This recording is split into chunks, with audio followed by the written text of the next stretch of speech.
Chapter 1206.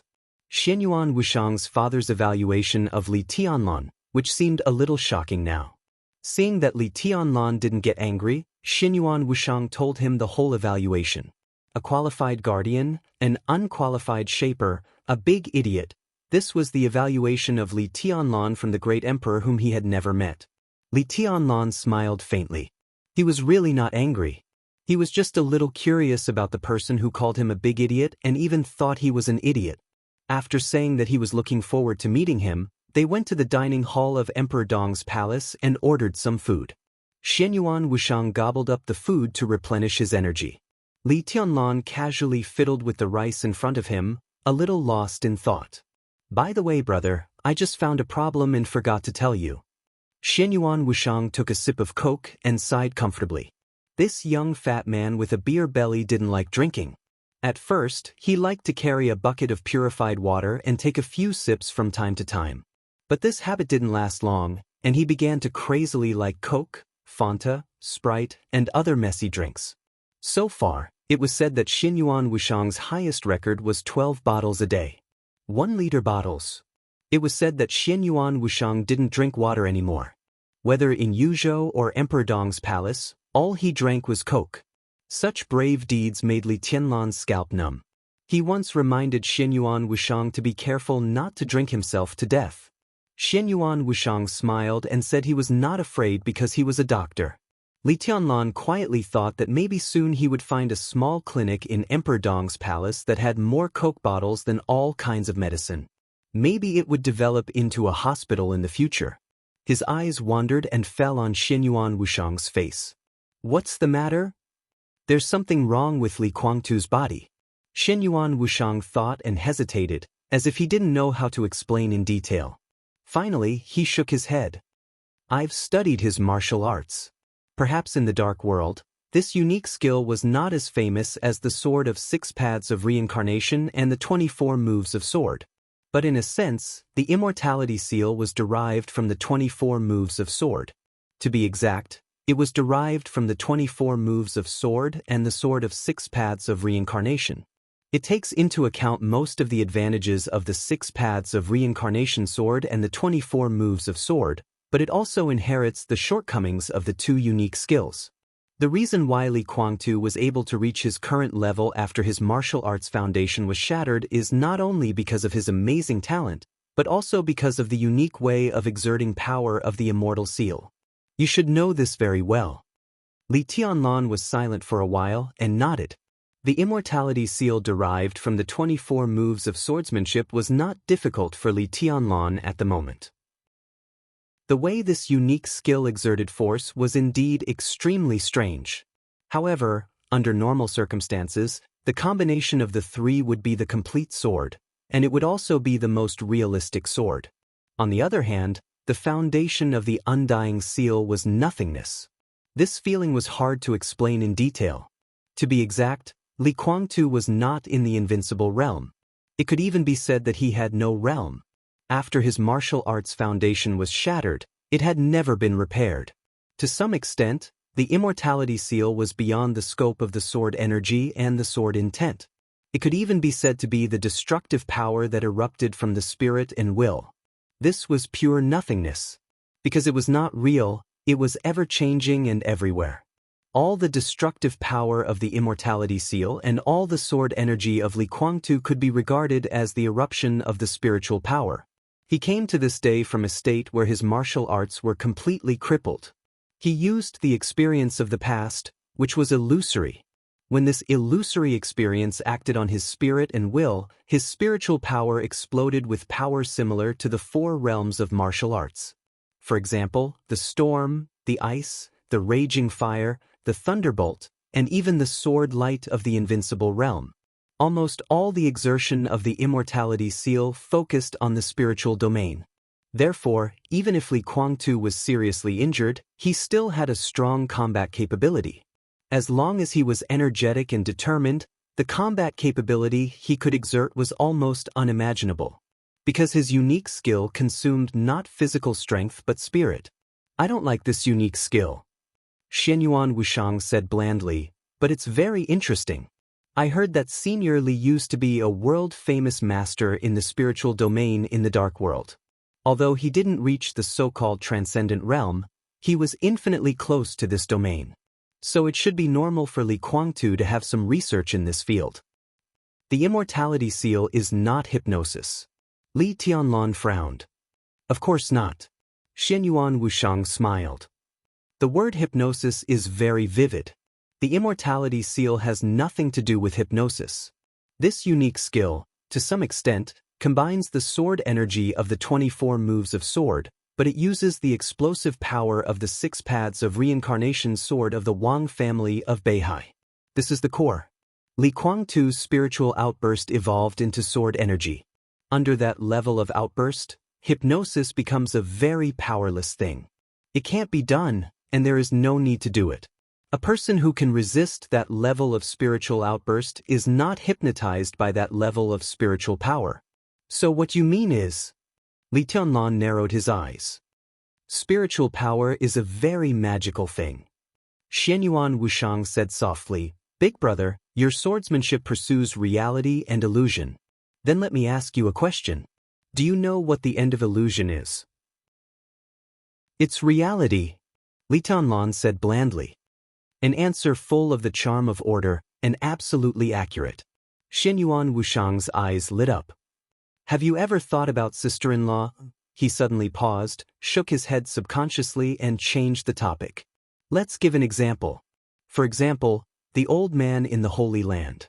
His spiritual power is in the so-called transcendent realm, and it is very stable. But the extent of his spiritual outburst is very poor, so he can only hypnotize the enemy, and it is more than enough to protect himself. Under such circumstances, I'm almost sure that even if you go to kill him, it will be difficult to succeed. But Li Kuang-tu is different. His spiritual power is not as strong as that of the old man in the Holy Land, but it is full of explosive power. He doesn't know how to use these things gently, so every time it erupts, it is uncontrollable, so he can't hypnotize others. The instantaneous eruption brings the most powerful lethality. You mean that spiritual power is illusory, but the end of illusion is reality, so Li Kuang-tu's spiritual power has reached the level where he can turn illusion into reality. He is far from it. Xianyuan Wushang twitched the corner of his mouth disdainfully. He only uses the explosive power of the 6 paths of reincarnation. For a short moment, his spiritual power can become close to reality, so there is the current sword energy and sword light.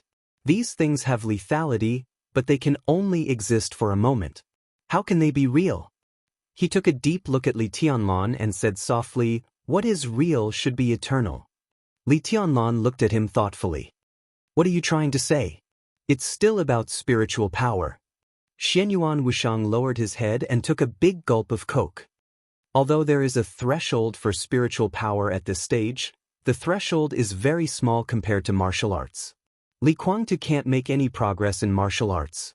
To be exact, he is actually a useless person. All his combat power is concentrated in spiritual power. If I'm not wrong, Li Kuang-tu's spiritual power should be very close to that of that old man in the Holy Land. Once he breaks through, Li Tianlan's eyes narrowed tightly. So, Xianyuan Wushang smiled. Now it seems that the biggest threat to you is Wang Xingxiao, who is integrating Wang Tianzong's sword energy.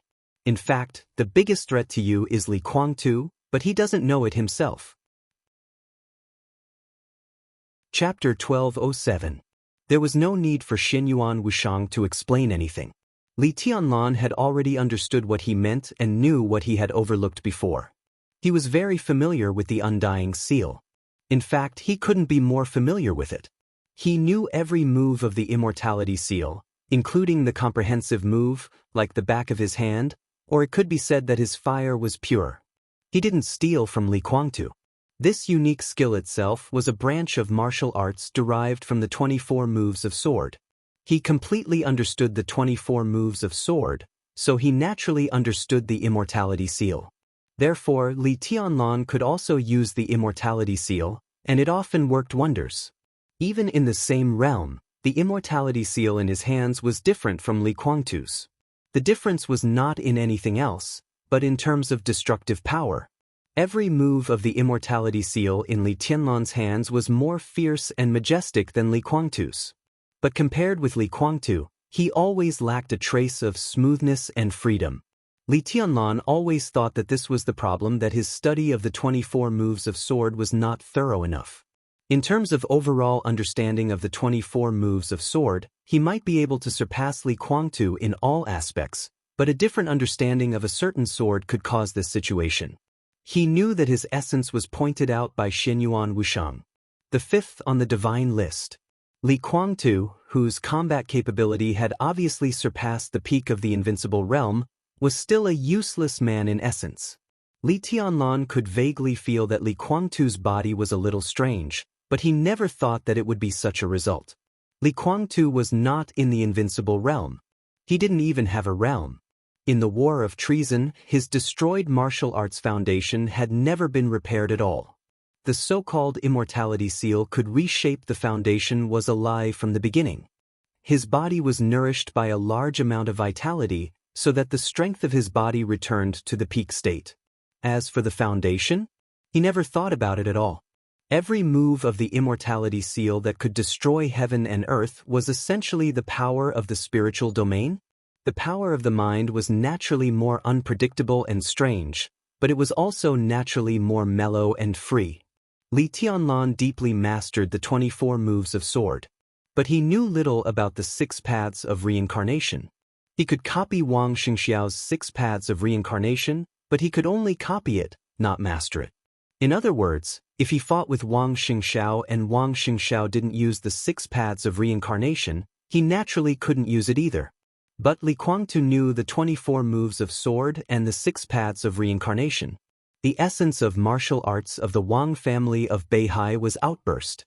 He combined this kind of essence with the 24 moves of sword and applied it to the spiritual field. From the outbreak of physical strength to the outbreak of spiritual strength, it was more natural, faster, and more bizarre. This was the true state of Li Guangtu. There is no doubt that Li Guangtu is a true genius. There is no doubt about that. There was undisguised admiration in Xianyuan Wushang's voice. From his point of view, the combination of the 24 moves of sword and the 6 paths of reincarnation and the transfer from physical strength to spiritual strength was unimaginable. It could even be said that it was an almost coincidental result of the concentrated inspiration of absolute genius. For Li Tianlan, the significance of this matter was that Li Guangtu had changed his fighting style, but how could it be so simple? From the perspective of the space-time corridor, this matter was completely equivalent to Li Guangtu transferring his own authority. He had been transferred from the authority of a martial artist to the authority of the lawful camp. He had inadvertently touched the rules of the world and finally walked on the path represented by Qin Weibai. What did this mean? If this matter was spread back, the entire space-time corridor would be in an uproar. Perhaps Li Guangtu's strength was nothing, but his success in the transfer of authority meant that the human clan could be more flexible under the starry sky in the future, and it also meant that the authority of neutrality was further expanded. He treated Li Guangtu and controlled his physical data, so it would take him a long time to write the report to the space-time corridor. So, you mean that Li Guangtu will break through soon? Li Tianlan's eyes flickered slightly. Maybe it will be faster than you can imagine. Xianyuan Wushang smiled softly. In fact, I think that if he hadn't been in a state of injury in recent years, he might have succeeded in breaking through now. Big brother, you know what this means. Of course, Li Tianlan knew what it meant. Once Li Guangtu entered the transcendent realm in the spiritual field, it was equivalent to him entering the supreme realm from another perspective. The old man in the Holy Land was the best example. In the spiritual field, the old man in the Holy Land was supreme. That kind of spiritual power could completely affect the current Li Tianlan. That old man without any martial arts might be the only person Li Tianlan couldn't kill now. And Li Guangtu was different from that old man. His spiritual power was huge, but he didn't know how to use it conventionally at present, so Li Guangtu didn't know hypnosis, but he knew what the old man in the Holy Land didn't know. The outburst of spiritual power. Even Li Tianlan felt it a little incredible when he thought about it, and he had to sigh at Li Guangtu's genius. He mastered the essence of the outburst of the 6 paths of reincarnation sword and turned the outburst of physical strength into the outburst of spiritual power. If Li Kuangtu entered the transcendent realm in the spiritual field, his comprehensive combat capability would definitely not be weaker than that of Wang Tianzong when he was in Mormons. The destructive power might be a little weaker, but it was more unpredictable and impossible to guard against. A heavenly son who turned the spiritual power into martial arts. Li Tianlan was very confident, but he also knew very well that he was indeed invincible now. But if he fought against Wang Tianzong when he was in Mormons, unless the ruthless energy was at its peak, he had less than a 30% chance of winning against Wang Tianzong at that time. Well, to be precise, the chance of winning was almost equal to 0. But now, according to Shenyuan Wushang, Li Kuangtu seemed to have reached the point where he could break through at any time. The premise was that his injury was healed. He really gave me a surprise. Li Tianlan suddenly laughed and whispered to himself, "Why him?" Shenyuan Wushang didn't say a word, bowing his head and gulping. Li Tianlan took out a cigarette and lit it, saying calmly, "What do you think?" "I can't give any opinion." Shenyuan Wushang smiled innocently. "I just give the result. As for how to decide, it's all up to you. Kill him or let him go. Big brother, if you want to kill him, you have to be quick. Don't give face to anyone. His threat is beyond imagination. If you decide to let him go, then you have to ask Zhongzhou State to give you a good price." The melodious ringtone of the phone rang as soon as Shenyuan Wushang's voice fell. Li Tianlan took out his mobile phone and looked at the number. His eyes slightly narrowed, and then he picked it up and called the minister with a smile. Dongqing Wudi's slow but still steady voice sounded on the other end of the phone. "Tianlan, I'm coming to Emperor Dong's palace right now." Chapter 1208. Before the helicopter landed, Dongqing Wudi could clearly feel the almost boiling atmosphere in Emperor Dong's palace. He came quickly, and the news from the dark world was one step faster. The new ranking list on the divine list caused a sensation in the dark world when Dongqing Wudi just entered the sky over Shenyuan City. When the helicopter landed on the tarmac of Emperor Dong's palace, it was greeted by the almost fanatical noise in every corner of Emperor Dong's palace. Li Tianlan stood quietly on the lawn and looked at Dongqing Wudi, who came out, with a smile on his face. "Tianlan, congratulations." Dongqing Wudi laughed. The relief that had been suppressed for many years was being released from his soul little by little. At this moment he seemed to be much younger. The youngest one on the divine list, at least the next half a century is your time. Dongqing Wudi held Li Tianlan's hand tightly and sighed with emotion. "Now, those who are standing against us, I'm afraid they won't even be able to sleep well. The current Emperor Dong's palace deserves all this." Li Tianlan chuckled softly, looking relaxed. The ranking of the divine list was a storm for the dark world. For countries in the world, it was a comparison of strength in some aspects. On different occasions, the list had different meanings. But for the parties involved, what was the significance of the list? At least for Li Tianlan, it was meaningless. He had always believed that he was invincible. It didn't matter whether he was ranked first or last, or even not on the list. His opponents would not surrender without a fight just because he was the first on the divine list, nor would they despise him because he was not on the divine list. No matter how the list was arranged, it didn't mean much to Emperor Dong's palace. What Li Tianlan wanted to do or didn't want to do would not change because of the list. The only effect might be to raise the morale a little. "You're the one who deserves all of this." Dongqing Wudi patted Li Tianlan on the shoulder. Li Tianlan followed Dongqing Wudi and said in a calm tone, "What do you think of Emperor Dong's palace, minister?" "I don't have any opinion, but it's a suggestion." Dongqing Wudi looked around and said, "Now Emperor Dong's palace has the strength, but the development time is short, and the interior is still a little chaotic. This is a common problem for any new force, but any new force is not when it was first established. It was far more cohesive than the other forces. Do you know why?" He didn't wait for Li Tianlan's answer and said directly, "Because any new force has a clear goal at the beginning of its establishment. It has a clear goal, but there is no huge benefit for the time being. So everyone inside is struggling and wants to conquer everything outside. It was the same for Emperor Dong's palace in the beginning, but things are different now. It will be solved. Li Tianlan nodded. He agreed with Dong Qingwudi's view. In fact, not only Dong Qingwudi, but many people who had a deep understanding of the development process of Emperor Dong's palace had the same concern. Emperor Dong's palace was indeed a new power, and its internal cohesion was still there. But what was different from other new powers was that the interests within Emperor Dong's palace were enough to destroy anyone's rationality. Huge interests formed a chain of interests, which became more and more obvious inside Emperor Dong's palace. And it was certain that as Li Tianlan climbed to the top of the divine list, Emperor Dong's palace would absorb more and more interests in the future. Under such circumstances, an organization whose internal duties were not very clear was bound to have great hidden dangers.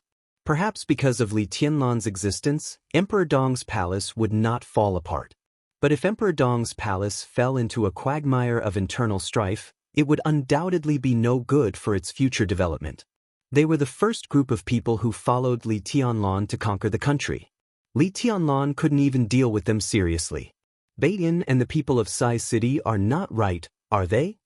Dong Qingwudi asked calmly. As the focus of the whole dark world, Emperor Dong's palace had no secrets to some extent. Maybe there were many things that the dark world couldn't see clearly. But after Emperor Dong's palace merged with some forces of Mount Shu, the Flourishing Age Fund, and Sai City, after several meetings, everyone could feel the subtle relationship between Li Beitian and Cool Breeze and Drifting Cloud of Sai City. The parliament of Zhongzhou State could naturally get the news. He's too sensitive. But at present, they are not at odds, but we do need to pay attention to it. Li Tianlan said softly. Do you know the reason? Dong Qingwudi smiled. It's not a secret. Li Tianlan also smiled, but he felt a little helpless. Li Beidian and Sai City. To be exact, the relationship between Mount Shu and Sai City had never been harmonious. Li Beitian and Cool Breeze and Drifting Cloud were in a tit-for-tat relationship. And there was also a knot between Saint and Situ Cangyue. The reason was well known. Yun Qinshi, the Phantom Sword Master, one of the 4 sword masters of Mount Shu, Situ Cangyue, the hidden god of Zhongzhou State, and Li Shi, the current palace master of Emperor Dong's palace, had been passed down to this day. These 3 women could be said to be absolutely incompatible rivals in love. It sounded melodramatic, but it was the truth. After Li Guangtu failed at the border, he lost contact with the 3 of them. Li Shi became the wife of the governor of Kunlun City, Situ Cangyue went to Mount Taibai, and Yun Qinshi still stayed in Mount Shu. As Li Shi quieted down, Situ Cangyue, who later established Sai City, was directly targeted by Yun Qinshi. The contradiction between Mount Shu and Sai City had lasted for many years. This kind of contradiction, after Emperor Dong's palace absorbed Nirvana Sword and Great Void Sword of Mount Shu and Sai City, was directly brought to the inside of Emperor Dong's palace. However, after all, it was just a contradiction, not a hatred. So both sides behaved very restrained. Today's subtle relationship was just a long-accumulated unpleasantness, and they couldn't get over it for the time being. It was impossible for Li Beidian and Saint to fight with Sai City for Yun Qinshi. After all, now they were on the same side. And Yun Qinshi, as Li Guangtu's former woman, this Phantom Sword Master, who had followed Li Tianlan's Snowdance Corps to fight in Snow Country, was an expert of the half-step invincible realm. Shortly after Li Guangtu's identity was exposed 2 years ago, she had joined the Purgatory of Heaven Capital. Of the former 4 sword masters of Mount Shu, only Han Chongyang, the Yin and Yang sword master, was still in Mount Shu. Emperor Dong's palace will enter a period of rapid expansion next. I also intend to take advantage of this time to stabilize the internal structure of Emperor Dong's palace. This matter is already being done. Minister, rest assured, everything is still under control. Li Tianlan said lightly. I have nothing to worry about. Dong Qingwudi shook his head. It's just a necessary reminder. Li Tianlan said, Minister, did you come here today for this? This was definitely a question that he knew the answer to. Dong Qingwudi smiled bitterly and said softly, How is Li Kuangtu? Chapter 1209. Dongqing Wudi's voice echoed in the night, a little bitter, a little difficult, and a little dignified. What happened to Li Kuangtu now? The whole Zhongzhou state was very concerned about this issue. The news they got was that Li Kuangtu fell into Li Tianlan's hands. As for what happened after that, all the news was cut off. Why did Dongqing Wudi come here in such a hurry? It could be said that he knew that the list of the divine list would be released in the near future, but the most important thing was to determine Li Kuangtu's state. Li Tianlan left a lot of memorable impressions in the dark world, all kinds of impressions. But no matter what kind of impressions they were, they had nothing to do with being good-tempered and easygoing. Radical, strong, crazy, indifferent, cruel, decisive, straightforward, and impulsive. He was in his early 20s, an age where no one would be surprised by what he did. Li Kuangtu fell into Li Tianlan's hands. If they didn't agree with each other, it was entirely possible for Li Tianlan to kill him directly, and the possibility was not small. Dongqing Wudi never thought that Li Tianlan was a fool. Even if Li Tianlan couldn't see the current situation clearly, military counselor, saint, Sicang, and even Li Shi, as well as the old people of the Li family in Emperor Dong's palace, were enough to serve as the think tanks of Emperor Dong's palace. If Li Tianlan didn't pay attention to it, they would pay attention to it and tell Li Tianlan. So Li Tianlan must now know the importance of Li Kuangtu. This was also what made Dongqing Wudi most nervous. In his mind, Li Tianlan's answer was very important.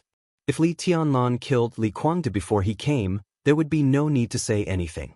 On the contrary, if Li Kuangtu was still alive at this time, it meant that Li Tianlan was also waiting for the conditions of Zhongzhou state. At least it meant that this matter could be discussed, and it could be a happy ending. What Zhongzhou state needed was a living Li Kuangtu. If Li Tianlan killed him directly, Dongqing Wudi was not sure whether Zhongzhou state would fall out with Li Tianlan for a dead man.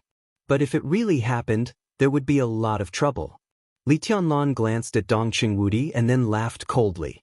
He's not dead yet. He's in a coma and he's badly injured. Dongqing Wudi let out a long breath without concealing it and whispered, "You don't want to kill him." Li Tianlan said calmly, "You don't want me to kill him?" Dongqing Wudi silently took out a cigarette and handed it to Li Tianlan. Li Tianlan took out a lighter and lit it for him. The two stood under the night sky of Tiannan and smoked. Dongqing Wudi took a deep breath. To be precise, it's the parliament that doesn't want you to kill him. Li Huaqing's intentions. Li Tianlan said blandly. It was not a question, but an affirmative statement. His voice was very calm, but just a simple address seemed to cause the surrounding temperature to drop. Dongqing Wudi's smoking hands stiffened for a moment. Before he could speak, Li Tianlan had already laughed. There seemed to be countless long swords in the sky and earth of Emperor Dong's palace, and the overwhelming sword energy was moving slowly. Li Tianlan's voice was a little cold. He said he would give me an explanation about Gu Xingyun, so I didn't make a fuss and waited for him to give me an explanation. But now, he didn't give me the explanation he wanted to give me. Instead, he wanted to intervene in the internal affairs of the Li family? Minister, do you think that if I take a step back, the parliament will think that I'm easy to bully? If I take a step back, the parliament will think that Emperor Dong's palace is a group of bloodless cowards? The night slowly twisted, and the majestic sword energy suddenly covered the starry sky. A huge vortex with a diameter of tens of thousands of meters formed over the entire Shenyuan city in an instant. Li Tianlan's voice was low. What should I do to make the parliament understand what the real Emperor Dong's palace is? Dongqing Wudi took a deep breath and reached out to press Li Tianlan's shoulder. Li Tianlan did not move. The vortex of sword energy in the sky began to disappear as his mood eased, but Shenyuan city under the night sky was bitterly cold. Dongqing Wudi frowned. He found that he seemed to have misunderstood Li Tianlan's meaning. Originally, he thought that there would only be two results when he came here. The first was that Li Kuangtu had been killed, and the second was that Li Kuangtu was alive, which meant that Li Tianlan was also ready to negotiate. But now it seemed that it was not the case at all. He sighed and said slowly, "What are you going to do about Li Kuangtu?" "He won't die." Li Tianlan said faintly, I won't kill him for Grandpa or for Rushi. But there is always a price to pay for doing something wrong. When he wakes up, I will talk to him. If he can realize his mistake, it will be the best. If he doesn't know his mistake, I will find a place to let him calm down and reflect on it slowly until he figures it out. Do you want to imprison him? Dong Qingwudi's face changed slightly. Li Tianlan did not speak, but looked at Dong Qingwudi quietly. Zhongzhou State? Zhongzhou State needs the power of the purgatory of heaven capital. Dong Qingwudi hesitated. What Li Huaqing needs is checks and balances. The power of Emperor Dong's palace. Li Tianlan corrected Dong Qingwudi's statement. The purgatory of heaven capital is a part of the Li family, and the Li family is mine. This is my Li family. Isn't it ridiculous that he wants to use my things to check and balance me and even stop me? What are you going to do? Dong Qingwudi was silent for a long time, and then he sighed deeply. What's your attitude, minister? Li Tianlan asked suddenly. He stopped where he was and looked at Dong Qingwudi silently. Dong Qingwudi also stopped and looked at Li Tianlan quietly. There was no dissatisfaction, no sharpness, no hostility in Li Tianlan's eyes, and they were not so deep and unpredictable. He just looked at Dong Qingwudi silently, and his eyes were even a little dull, without any emotion. Dong Qingwudi's heart twitched fiercely. At this moment he stood very close to his son, but the gap in their thinking was very far. The parliament is very sincere. Dong Qingwudi said in a low voice. The president is willing to do his best to help the new group rise. After Nanyue, he is willing to give Beijiang to the new group. At present, although the new group does not have enough cutting-edge power, if it is willing to talk, it may be possible to make an exception and promote one. And you know very well what Beijiang means. I can also tell you that this is not all. As long as you are willing to talk, the new group will get more, and even the Border Control Corps is not out of the question. The attitude of the parliament is actually very clear. They don't mind the strength of Emperor Dong's palace. They are afraid that an unrivaled Emperor Dong's palace will lose its goal in the future. As for me, Dong Qingwudi laughed at himself and said, if you are not going to kill Li Guangtu, I have no attitude. I am just a lobbyist, but I am not going to persuade you. After a long silence, Dong Qingwudi seemed to have made up his mind and said faintly, you are my son, whether you admit it or not, it is a fact. Therefore, your attitude is my attitude. I support any decision you make, but I hope your decision is rational. This was the first time that Dong Qingwudi had clearly talked about Li Tianlan's life experience. Although Li Tianlan had understood it before, Li Tianlan's body was stiff in place. After a long time, he slowly opened his mouth and said in a hoarse voice, thank you. The text message prompt sounded on his mobile phone. Dong Qingwudi took out his mobile phone, looked down at the screen, narrowed his eyes and whispered, Li Huaqing is here. Chapter 12:10. A kind of unexpected emotion spread in Dong Qingwudi's heart. Li Huaqing came. Why did he come here? What was he doing here? This seemingly abrupt action of the other party suddenly showed an unusual flavor. Dong Qingwudi was a little confused and instinctively vigilant. I talked to him not long ago. After that, I set off here as soon as possible. Dong Qingwudi looked at Li Tianlan. Under normal circumstances, he should be waiting for my news in the hidden Dragon Sea. He came here at this time. He came with bad intentions? Li Tianlan raised his eyebrows. It's hard to say. It's not necessarily a bad thing or a good thing. Dong Qingwudi shook his head. I understand. It mainly depends on how I deal with Li Guangtu, right? Li Tianlan flicked his fingers gently, and the burning cigarette between his fingers flew out. The sword energy surged, and the cigarette was directly smashed into the finest powder. A flame floated in front of him for a moment and then went out. He really cares about the purgatory of heaven capital and Li Guangtu. Is he so impatient? Li Tianlan's tone was mocking. Maybe he was stimulated by the divine list ranking. Dong Qingwudi's voice was a little irritated. Everything seemed to be getting out of control. Li Huaqing couldn't wait to rush to Xinyuan City. Not to mention anything else, At least it was certain that Li Huaqing's inner thoughts had changed without anyone knowing. What Li Tianlan said was actually right. Li Huaqing came here with bad intentions. On the contrary, the uncertainty of what he said was not necessarily a bad thing or a good thing, was a kind of self-comfort. Li Tianlan was not a fool, and neither was Dongqing Wudi. Both of them knew very well what it meant for Li Huaqing to come to Xinyuan City at this time, before he heard from Dongqing Wudi and before he was sure of Li Tianlan's attitude.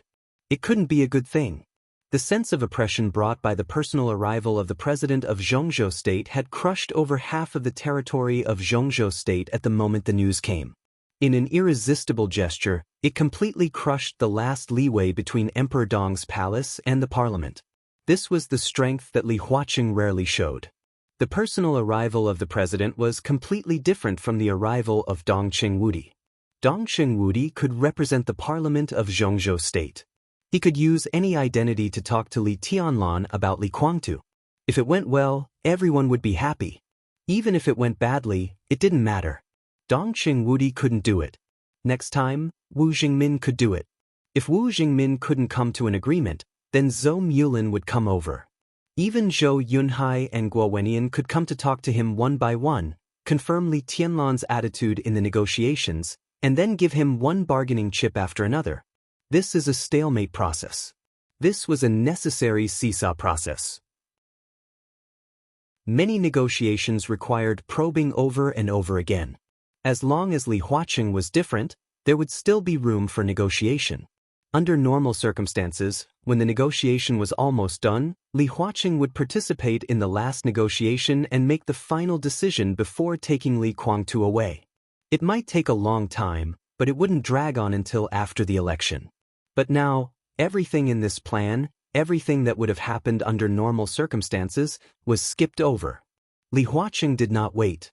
As the president of Zhongzhou State, he was leading the entire power of Zhongzhou State from Yuzhou to Tianan. There was no room for negotiation. He was extremely tough. Everyone knew that when Li Huaqing came to Tianan and left Xinyuan City, there would only be two results. Either Zhongzhou State would take Li Guangtu away, or Zhongzhou State would destroy Emperor Dong's palace. It was impossible for the second result to happen. The prestige of the president of Zhongzhou State could not be consumed in the endless tug-of-war and negotiations.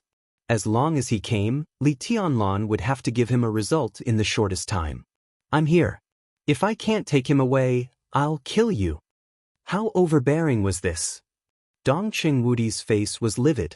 He held his mobile phone and seemed to be hesitating whether to call Li Huaqing to sound him out. He had a natural position, so if he called him, Emperor Dong's palace would inevitably be suspected of showing weakness. Li Huaqing had never communicated with Dongqing Wudi from beginning to end. Perhaps he, who was on the plane at this time, was waiting for Dongqing Wudi's call. As long as this call was made, he would know that Emperor Dong's palace was not confident. Let him come. Li Tianlan's essence, qi, and spirit seemed to completely condense in a very short silence. His voice revealed a kind of killing determination that could tear the world apart, and it was as hard as gold and iron. "I'll wait here." "Why do you have to do this?" Dongqing Wudi frowned tightly and held his mobile phone, but he couldn't make the call. "Maybe there is another way." "There is indeed another way." Li Tianlan nodded. "But I don't accept it." His expression and voice were getting calmer and calmer, almost deep. "As long as I leave Emperor Dong's palace at this time, Li Huaqing can't do anything." Li Tianlan looked up at the night in the distance and said indifferently, "But this is my territory. Why should I leave?" Dongqing Wudi walked up to Li Tianlan. In his sight he saw a trace of extremely fine but shocking scarlet blood in Li Tianlan's pupils. The wind swept through the night. The sword energy between heaven and earth was like a tide, mighty and mighty. The incomparably strong and even fierce fighting aura surged in Emperor Dong's palace. Li Tianlan's calm voice became a little hoarse, as if he was trying to suppress something. "How dare he? Even if I dare to see him, I dare." "Tianlan." Dongqing Wudi frowned. Li Tianlan didn't continue to speak out his rebellious thoughts in the eyes of others. He stopped speaking and seemed to calm down for a moment. The phone rang again. Dongqing Wudi took a deep look at Li Tianlan, picked up the phone, and said in a deep voice, "Qingzhao. Are you in Xinyuan City?" Bai Qingzhao's voice on the other end of the phone was hurried and anxious. Dongqing Wudi said yes. "I heard that Li Huaqing saw you not long ago. Do you know that he has gone to Xinyuan City now? What is he doing? What does he want to do? Is he forcing us to take a stand? Or is he forcing Tianlan to take a stand?" Bai Qingzhao's exasperated voice sounded on the other end of the phone, sounding sharp and high-pitched. Now the whole upper class of Zhongzhou State knew that Li Guangtu had fallen into Li Tianlan's hands. Everyone knew Li Huaqing's attitude toward Li Guangtu. Everyone also knew that Dongqing Wudi was already in Xinyuan City. At this time, Li Huaqing suddenly rushed to Xinyuan City in person, which had imperceptibly made everyone in the whole parliament tense up, as if they were facing a formidable enemy. At this moment, with Yuzhou as the center, the suffocating sense of oppression was spreading over the whole Zhongzhou State as Li Huaqing approached. Every member of parliament was paying close attention to the development of the incident at this time. "Qingzhao, don't worry. We'll deal with it when it comes," Dongqing Wudi said in a deep voice. "Maybe there is another possibility." Bai Qingzhao fell silent for a while. After a full 5 minutes, he said slowly, "Is it possible?" Of course, there was another possibility. That was, in the few hours after Li Huaqing and Dongqing Wudi parted, Li Huaqing had a new bargaining chip that could persuade Li Tianlan. And he was extremely confident in his bargaining chip. He was so confident that as long as he proposed it, Li Tianlan would never refuse. But was it possible? In just a few hours, a certain decision couldn't even be considered as careful consideration. And Li Huaqing had never been an impulsive person. The phone rang faintly in the phone. It seemed that Bai Qingzhao's phone rang again. Bai Qingzhao hesitated for a moment, but he did not hang up the phone. Instead, he answered the phone with the other hand. Through the phone, a somewhat hurried and vague voice rang in Bai Qingzhao's ears and echoed in Dongqing Wudi's ears like thunder. Vaguely, the voice with a slight Qingzhou accent on the phone sounded familiar. It seemed to be the voice of a heavyweight in the supervisory department. "Qingzhao, the third supervisory group has entered Jiangzhou." Chapter 12:11. It was a surprise. It was a surprise. On the other end of the phone, the voice that was separated by 2 communication signals rang in Bai Qingzhao's ears, Dongqing Wudi's ears, and also fell into Li Tianlan's ears. The third supervisory group entered Jiangzhou. It was hard to describe what he felt at this moment. It was as if a kind of extreme numbness and coldness rose in his body, along the spine, and hit the brain in an instant. All the pores on his body opened, and his hair stood on end. He didn't know whether it was anger or panic mixed together. His blood flowed wildly in his body, and the excited emotion roared to the high ground of reason. Dongqing Wudi clenched his teeth, and his eyes were bloodshot. A thought kept roaring in his mind. How dare he?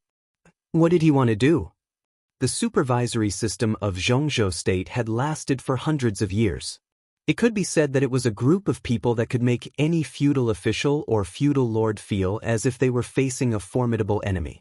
The members of the supervisory group were not fixed, the time of supervision was not fixed, and the scope of supervision was not fixed. Under normal circumstances, the inspection team would only decide on the scope of inspection at the last minute if there was a major case that caught the attention of the parliament. Otherwise, although there was a fixed premise, the inspection team would usually give a routine notice before the operation after being authorized. There were very few cases of sudden attacks. As for the leader of the supervisory group and the scope of supervision, this kind of authorization was only in the hands of the president. And today, right now, when the new ranking list of the divine list swept the entire dark world, when Li Guangtu was captured by Li Tianlan, and when Li Huaqing decided to ask Emperor Dong's palace for people, the third supervisory group determined its scope of supervision and inspection. Jiangzhou. At present, Jiangzhou had not received the notice at all. There was no doubt that this was Li Huaqing's sudden attack. When the sense of oppression from the hidden Dragon Sea crossed thousands of miles and covered Tiannan, the parliament's edge had directly shrouded Jiangzhou. The third supervisory group went to Jiangzhou. Li Huaqing drew his sword. Dongqing Wudi kept taking deep breaths several times. The feeling of numbness in his scalp was still there, but his eyes had completely calmed down. He didn't know whether this scene was a game or something else, but he saw Li Huaqing's toughness and Li Tianlan's uncompromising attitude. The whole Zhongzhou state seemed to be full of sabers and swords. The fierceness and bloodiness of the battle seemed to be assaulting their senses. Dongqing Wudi held the phone tightly and said lightly, "Who is the leader of the supervisory group?" "Wang Wei's team leader, Tong Yang's vice team leader." On the other end of the phone, it seemed that he didn't expect Dongqing Wudi to answer. After a pause, he slowly spoke. Dongqing Wudi narrowed his eyes and remained silent. At this time, the person who was communicating with Bai Qingzhao was one of the backbone forces of the giant group, as well as the representative of all the forces of the giant group in the Ministry of Supervision. The fact that he could get the intelligence so accurately was enough to show his power in the Ministry of Supervision. Bai Qingzhao said something to the other party on the other side of the phone and then hung up. Bai Qingzhao was not angry. He seemed to have calmed down as well. He said quietly, "Should we do something?" "Of course. It's not our style to do nothing when they're already knocking on our door." Dongqing Wudi twitched the corner of his mouth and sneered. Wang Wei, Tong Yang.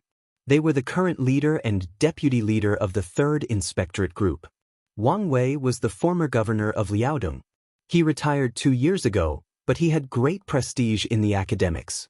Tong Yang was an inspector at the level of deputy governor of the Ministry of Supervision and was also one of the backbone forces of the academics. These two people served as the first and second leaders of the 3rd Inspectorate Group. Obviously, Li Huaqing had made up his mind to monopolize the results of the Inspectorate Group's inspection of Jiangzhou. What was Jiangzhou? Not only the parliament, but all the people in Zhongzhou state who knew that the new group was about to rise knew very well that Jiangzhou was the core base camp of the new group. The new group had only risen for a short time, so the talent reserve was inevitably insufficient. Many of the territories that the new group conquered needed to be replaced by people from Jiangzhou. At present, Speaker Ji Ankang of Jiangzhou, Governor Dongqing Qiuqi, and even 5 or 6 provincial councillors of Jiangzhou could be said to be popular figures after the election, especially Ji Ankang, who was the first secretary of Wu Jingmin, the current deputy prime minister of Zhongzhou state. He was a super capable man promoted by Wu Jingmin. After Zhou Yuanshan was transferred to Nanyue, he had been the speaker for just over 2 years, but now he had become the main figure promoted by the new group. After the election, he was very likely to enter the parliament. If Li Tianlan could push him into the parliament, then the new group's layout in Zhongzhou state would be easier and more powerful. Headed by Ji Ankang, Dongqing Qiuqi, 5 or 6 provincial councillors of Jiangzhou province, and even the first and second leaders of the local municipal governments were now people of concern. This was the power that the Li family had suppressed and accumulated for many years. They were the elites of the elites. Almost everyone had the ability to take on greater responsibilities. Whether they could go up a step and what position they could reach depended on the explosive power of the new group in the period before the election. This battle array could directly determine the scale and foundation of the new group. At this time, Li Huaqing let the 3rd supervisory group enter Jiangzhou. There was no doubt that it was a drastic measure. This knife stabbed straight at Li Tianlan and the key points of the whole new group. Even if the supervisory group was nitpicking and found a little problem, Li Huaqing would have the possibility to completely magnify it. This could completely affect the explosive power of the new group at the last moment, completely suppress their future scale and the right to speak in Zhongzhou state. What the hell happened?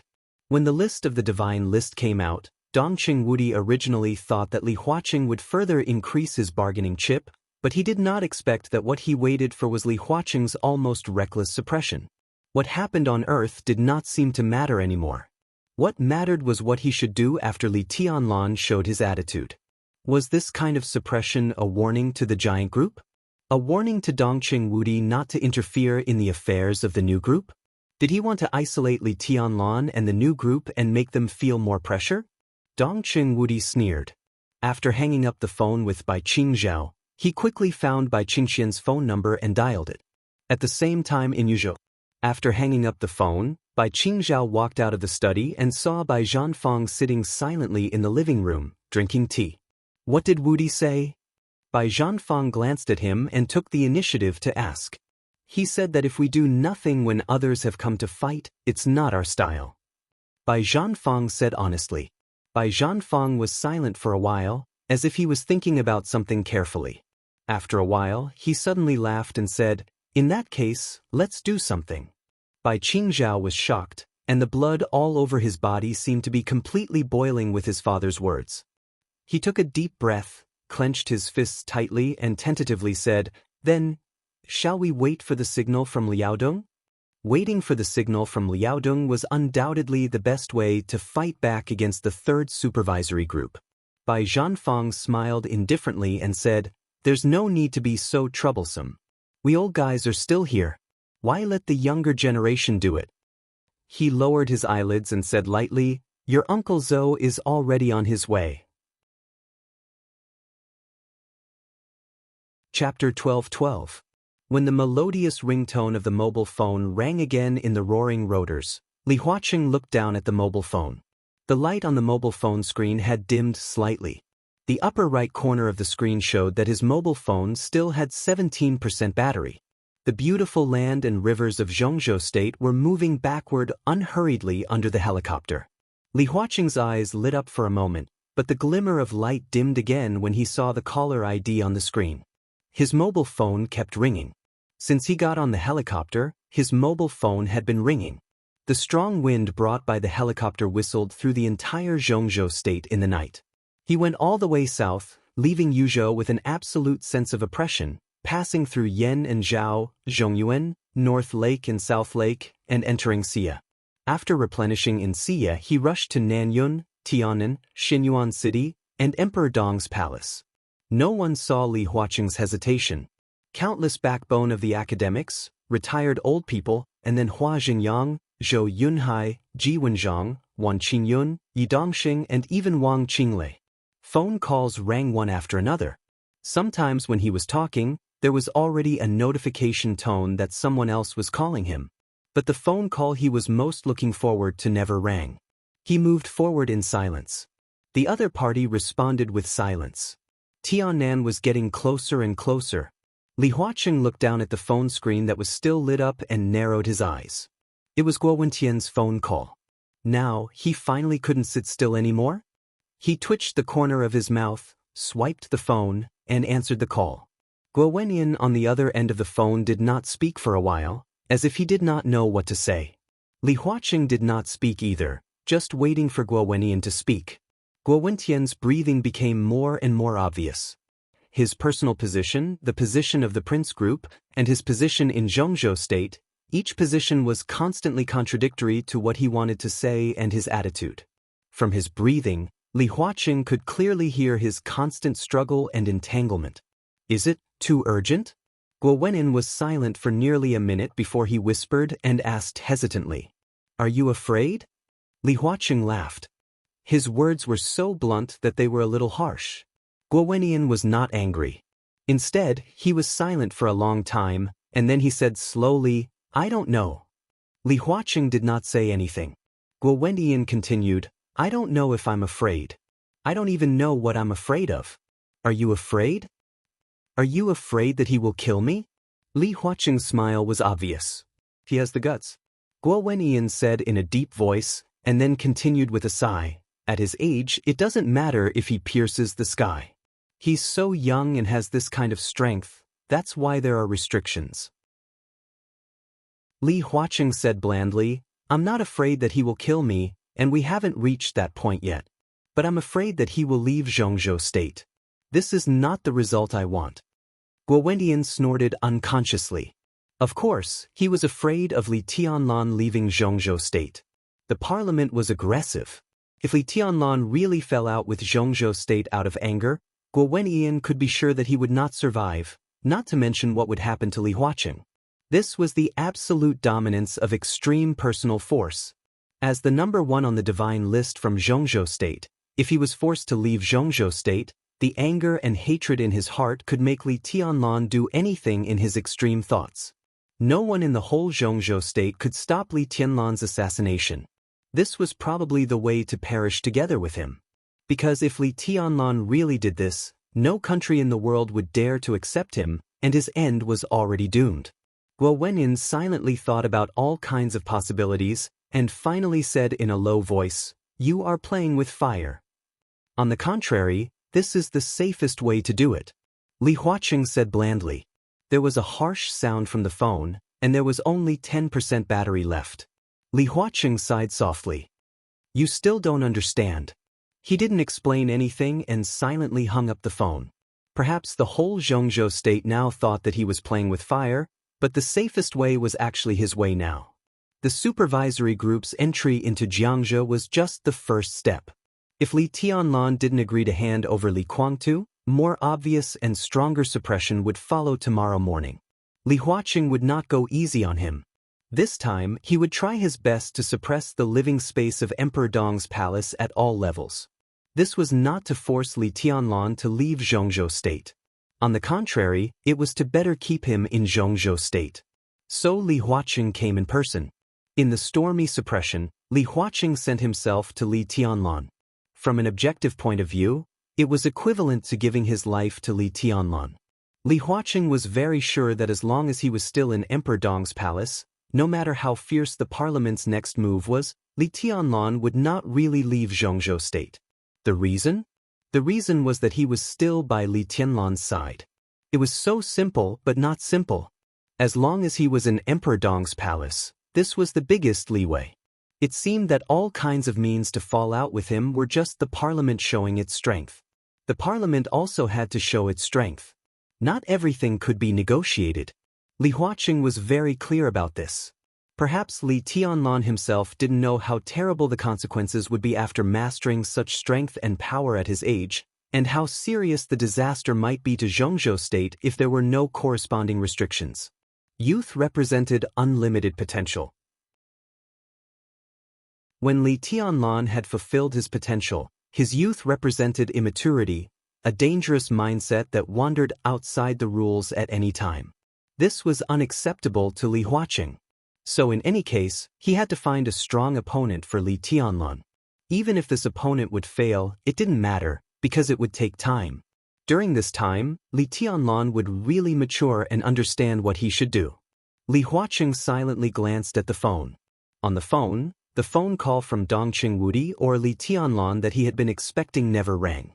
Even from the beginning to the present, he had never received any call from the new group or the giant group. Li Huaqing's eyes gradually became dignified. In the unusual silence, he clearly smelled a touch of fighting and gunpowder. The helicopter flew over Nanyun and the first city in Tianan. The brightly lit Xinyuan city was close at hand. President, we will arrive at Emperor Dong's palace soon. Ma Si sat opposite Li Huaqing and said in a serious and dignified voice.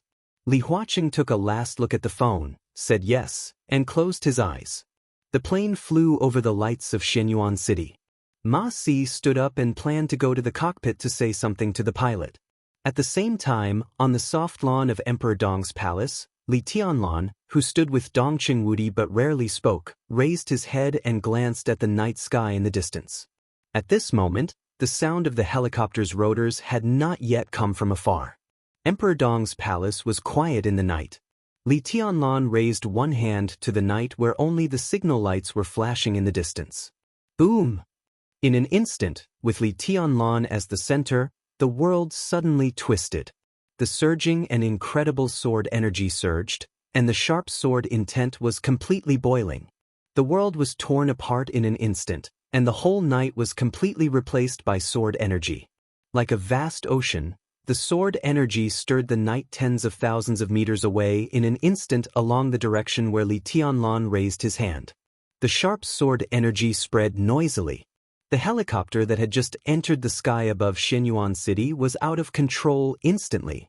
The rotating rotors were silently cut into pieces by the sword energy. The helicopter flying in the air suddenly spun and rolled in the air, smashing into the lights on the ground. Li Tianlan raised his hand and closed it slightly. The sword energy all over the sky vibrated at the same time. The falling helicopter seemed to be gripped by an invisible hand at this moment. With the overwhelming sword energy, the helicopter was directly pulled by the invisible hand and rushed into Emperor Dong's palace at an unimaginable speed. The cabin was spinning. Li Huaqing's face was abnormally ruddy. Ma Si fell in the corner with a broken head and a desperate look on his face. The endless sword energy pulled the helicopter from the edge of Xianyuan City all the way to Li Tianlan. The helicopter crashed to the ground, and the huge fuselage slid out of control on the lawn, leaving a deep mark hundreds of meters long. The solid landing gear and the glass in the cabin were completely shattered. Dense cracks appeared on the black fuselage, which had originally looked very majestic under the wrath of the sword chi.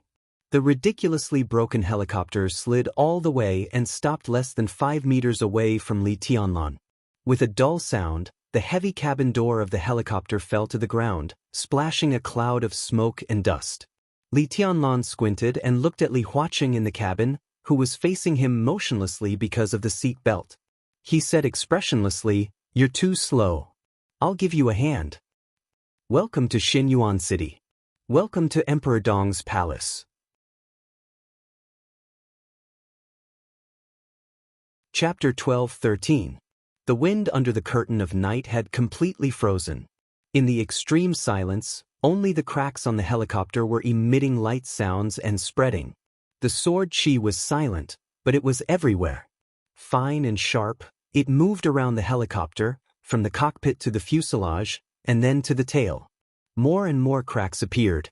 It was as if a pale white flower had suddenly bloomed on the pitch-black fuselage of the helicopter. Irregular patterns were quietly spreading, as if to surround the entire huge fuselage. Dizziness, anger, helplessness, solemnity. All kinds of emotions and perceptions kept tumbling in Li Huaqing's heart. His body seemed to be immersed in the dizziness of the helicopter out of control and rolling in the air. At that moment, the world was spinning, and death seemed to have shown a grim sneer in the night outside the cabin. The majestic sword energy wrapped the helicopter and kept accelerating, dragging them to Emperor Dong's palace, as if death was mercilessly pulling them into hell. At that moment, what Li Huaqing felt was not fear, but a sense of weightlessness that was completely beyond his control. The helicopter's engine seemed to be barely able to maintain stability, but that kind of power was too fragile under the sword energy. All the stability was completely destroyed in an instant. The sword energy surrounded and pulled him, and the seat belt that held his body in place tightened to the limit. After the world spun around him, his body leaned forward crazily under the violent pull. The bulletproof glass of the cabin was shattered by the sword energy, and the warm night wind of Tian'an poured into the cabin violently under the absolute acceleration, bringing with it an indescribable coldness. This feeling would never be forgotten. If this was a show of strength, then it could only be said that this show of strength was really powerful. He was showing the power of Zhongzhou state to Li Tianlan. And now, Li Tianlan was also showing his own power to him. He heard Li Tianlan's emotionless voice and felt the omnipresent sharpness in Emperor Dong's palace. The sharp sharpness covered the sky and the earth. It was so sharp that it was almost fearless and directly pressed against his heart. Phew! Li Huaqing let out a long breath. Li Tianlan stood outside the cabin, motionless like a statue, looking at him with no expression.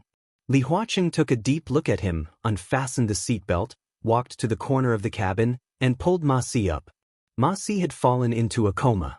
When the helicopter lost control, Ma Si unbuckled her seatbelt and stood up. The out-of-control helicopter tumbled in the air.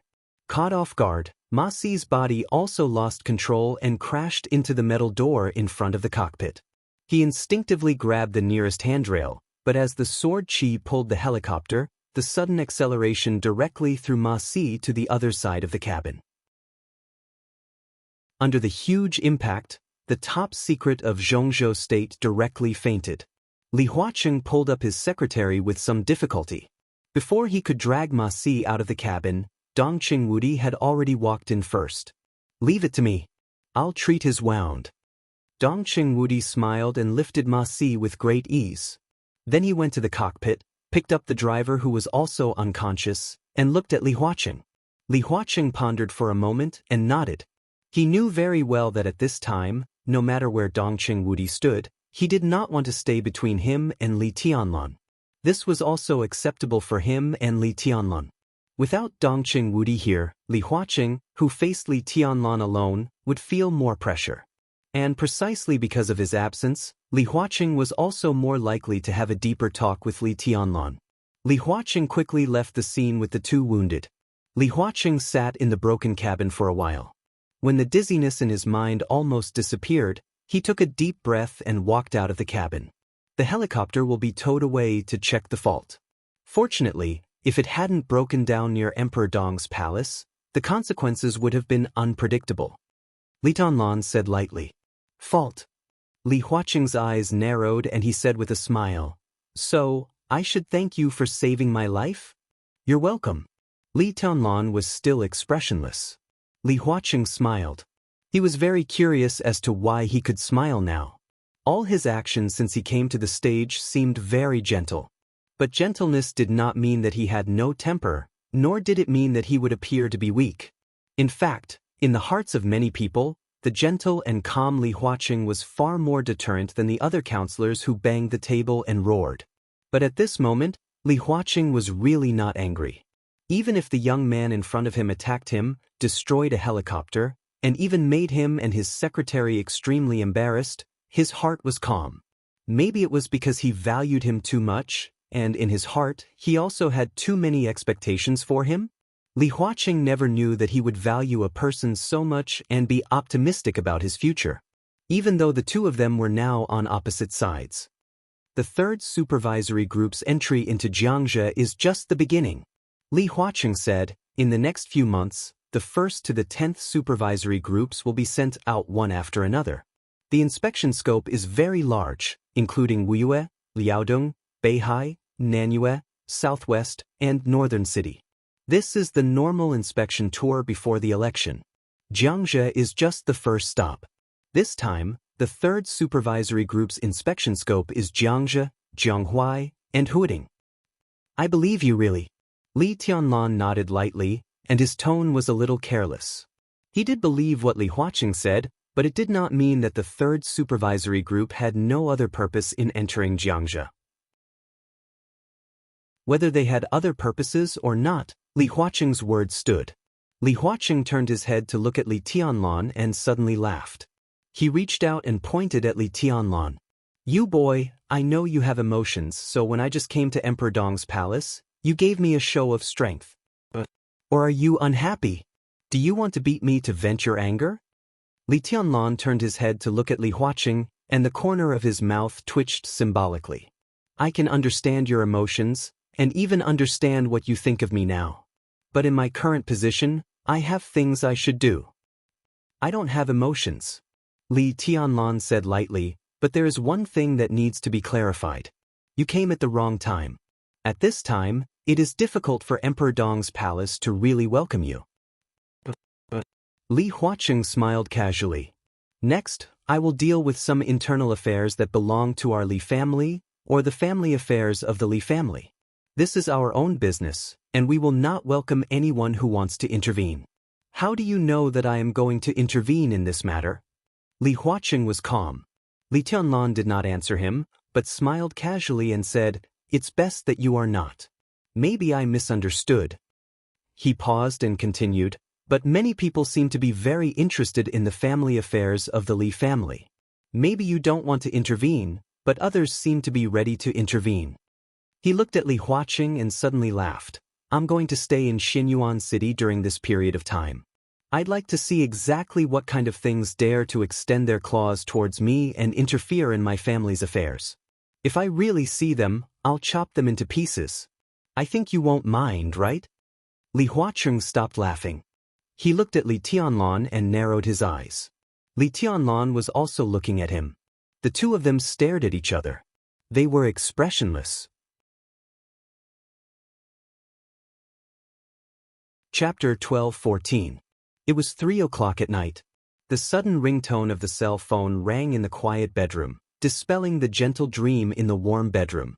The desk lamp lit up almost as soon as the cell phone rang. Zhao Changjiang, who was in pajamas, took the cell phone and looked at the number. His originally vigilant and solemn face changed dramatically. It seemed that he was very scared. He answered the phone without hesitation and said in a deep voice, "Speaker." Because of his profession, he often received sudden calls in the middle of the night. It might be from the ministry, or it might be from some subordinates who were close to him, or it might be some serious case or something else. But he never thought that he would receive a call from his immediate superior at this time. The remaining sleepiness disappeared the moment he answered the phone. Zhao Changjiang, who was completely awake, had already reached out to find his clothes. "Old Li, come to my place for a short meeting." On the phone, the steady and graceful female voice laughed. "Am I disturbing your rest?" Zhao Changjiang's heart relaxed a little with the laughter on the phone. He also laughed. "I'm used to it. But I was really shocked when I received your call. There are some things that need to be dealt with urgently. Let's talk face to face later." The other party said lightly and then hung up the phone. Zhao Changjiang began to put on his clothes quickly. Just like when he suddenly heard the whistle for emergency assembly in the middle of the night in the army, he was serious, hurried, meticulous, and resolute. "What's wrong?" Beside Zhao Changjiang, the woman who was nearly 50 years old but still attractive asked a little lazily. She raised her hand to rub her eyes and complained, "What's wrong this time? There are really too many troubles in the local area. Tell me, when have you been free from worry in the past few years? You're so busy that you don't eat regularly. You're on tenterhooks even when you sleep. I'm almost suffering from a nervous breakdown because of you." The speaker called me personally and said that he wants to have an emergency meeting. Zhao Changjiang shook his head and said gently, "Go to sleep first. It's all right." "Cousin called you? At this time?" The woman's sleepiness and laziness faded away in an instant. She suddenly sat up in bed. "What happened?" "I'm not sure yet." Zhao Changjiang shook his head. He didn't say it in his heart, but he was almost certain that Speaker Bai, who had never made any big moves since he came to Liaodong, was going to do something big this time. The woman's expression was a little uncertain. Her name was Zhao Qing, a distant relative of the Bai family in Yuzhou. In terms of relationship, she should call Bai Qingqian cousin, but in fact, the blood relationship between them was very thin, the kind that could not be more distant. Although they were distant relatives, Zhao Qing had been very close to Bai Qingqian since they were young. Although they were relatives in name, they could be said to be best friends who could talk about anything. Zhao Changjiang and Zhao Qing were even married. They were all introduced by Bai Qingqian back then. At that time, Zhao Zhang was transferred from the Southern Station District to Liaodong. In addition to the fact that Bai Qingqian really needed a trusted confidant to be her right-hand man, Bai Qingqian also wanted to chat with her good friend for a long time. Zhao Changjiang was one of the 11 provincial council members of Liaodong province and the head of the Liaodong Police Department. It was no exaggeration to say that he was Bai Qingqian's right-hand man in Liaodong. Although Bai Qingqian came to Liaodong because of the cooperation between the two groups, she did not stand on ceremony when it came to consolidating her right to speak. For nearly 5 years, the overall level of Liaodong seemed to be extremely stable, but Bai Qingqian had long been in power. Her words carried enormous weight, and she quietly overshadowed the sharpness of the governor of Liaodong. The main reason was that she had grasped what she should control in her hands. The Ministry of Personnel, which controlled personnel, was the first thing she grasped, followed by the Ministry of Supervision, and then the propaganda system. Finally, she transferred Zhao Changjiang to control the police department, plus the chief steward of the provincial government, who was bound to keep pace with Bai Qingqian. After mastering 4 powerful departments, Bai Qingqian had already established an absolute advantage in Liaodong. In less than 5 years, Bai Qingqian was almost unshakable in Liaodong. There was no doubt that if she did not leave in this election, the whole Liaodong would be included in the territory of the giant group or the new group. This was undoubtedly what the academics absolutely did not want to see. This was one of their most core territories. As the election approached, the ups and downs of Bai Qingqian's sprint to the parliament made the whole Liaodong turbulent in recent days. All kinds of signs had appeared a few months ago. At this time, in the middle of the night, Bai Qingqian suddenly called for an emergency meeting, Zhao Changjiang could hardly imagine the content of this meeting. You sleep first. I'm going. Zhao Changjiang looked at his wife on the bed, whose expression changed. He took a deep breath and went straight out of his room. He lived in the 6th building of the provincial government compound, not far from the 1st building where Bai Qingqian lived. Zhao Changjiang put on his coat and went out. It was cold in winter in Liaodong. The courtyard was silvery white, and it was snowing heavily again. Zhao Changjiang stepped on the snowflakes and walked in the courtyard of the provincial government compound in the middle of the night. His eyes were firm. Many years ago, he was injured in the Border Control Corps and transferred to the military headquarters. From the military headquarters, he entered the Southern Station District and then transferred from the military system to Liaodong. His style had never changed. He was calm, firm, and fearless. After more than 4 years in Liaodong, Zhao Changjiang had already established his image as an iron-fisted person. Zhao Changjiang passed by the 4th building of the provincial government compound. The door of the detached villa in the 4th building was just opened. A slightly fat woman in her 50s just wrapped her coat tightly and came out. When she saw Zhao Changjiang, she was slightly stunned. Oldly, Zhao Changjiang was also a little surprised. The 1st building? Yes, boss, Bai summoned me in the middle of the night. I dare not neglect it. The middle-aged woman chuckled. Her figure was slightly plump, and her face was round. In the midst of the falling snow, she looked somewhat benevolent. This was another trusted general of Bai Qingqian, who had come from Qinzhou province. She followed Bai Qingqian all the way to Liaodong, the Iron Lady. When Bai Qingqian was the governor of Qinzhou, she served as the non-director deputy governor of Qinzhou. Now she was one of the 11 directors of Liaodong and in charge of the Ministry of Supervision. Compared with Zhao Changjiang, who was an iron-fisted person, Guan Yuan in the system of Liaodong was obviously more afraid of this seemingly amiable little old woman. Let's go together. Zhao Changjiang nodded. Yesterday, Ningning and Haoyang wandered outside for a day and had dinner here. The 2 children said that they wanted to travel abroad to see the world. Oldly, Haoyang said that he didn't plan to take over your job in the future, nor did he want to be a policeman. After graduation, he planned to do business. This trip abroad seems to be to investigate some project. What's your attitude? Yi Han, who was known as the Iron Lady in Liaodong, looked at Zhao Changjiang with a smile. Her daughter and Zhao Changjiang's son both went to school in Huading, and they were in the same school and the same year. The 2 children had been in love for 2 years and had a very good relationship. It was only a matter of time that the 2 families would get married. They often visited each other, and their parents were also very supportive of them being together. That brat still hasn't told me about it. Looks like your mother-in-law found out first. Zhao Changjiang was a little stunned and his tone was a little unhappy. My old Han intends to give the 2 children a startup capital and even plans to send someone to accompany them abroad, but it depends on your attitude. Yi Han chuckled. Let them be.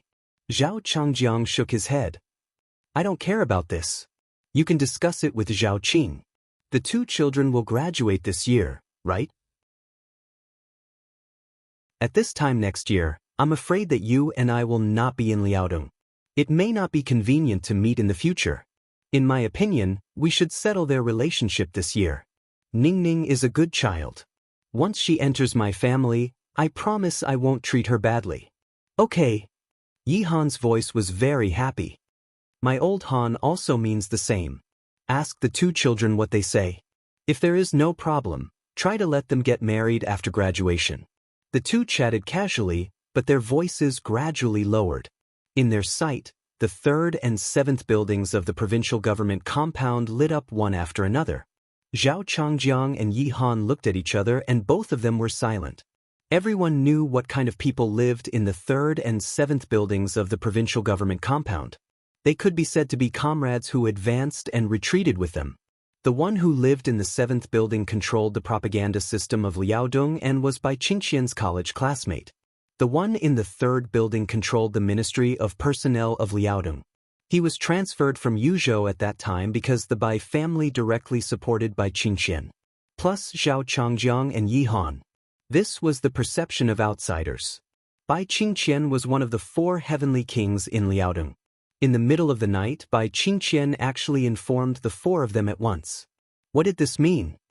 Liaodong, Yi Han sighed in a low voice. Is the most chaotic situation going to start in Liaodong this time?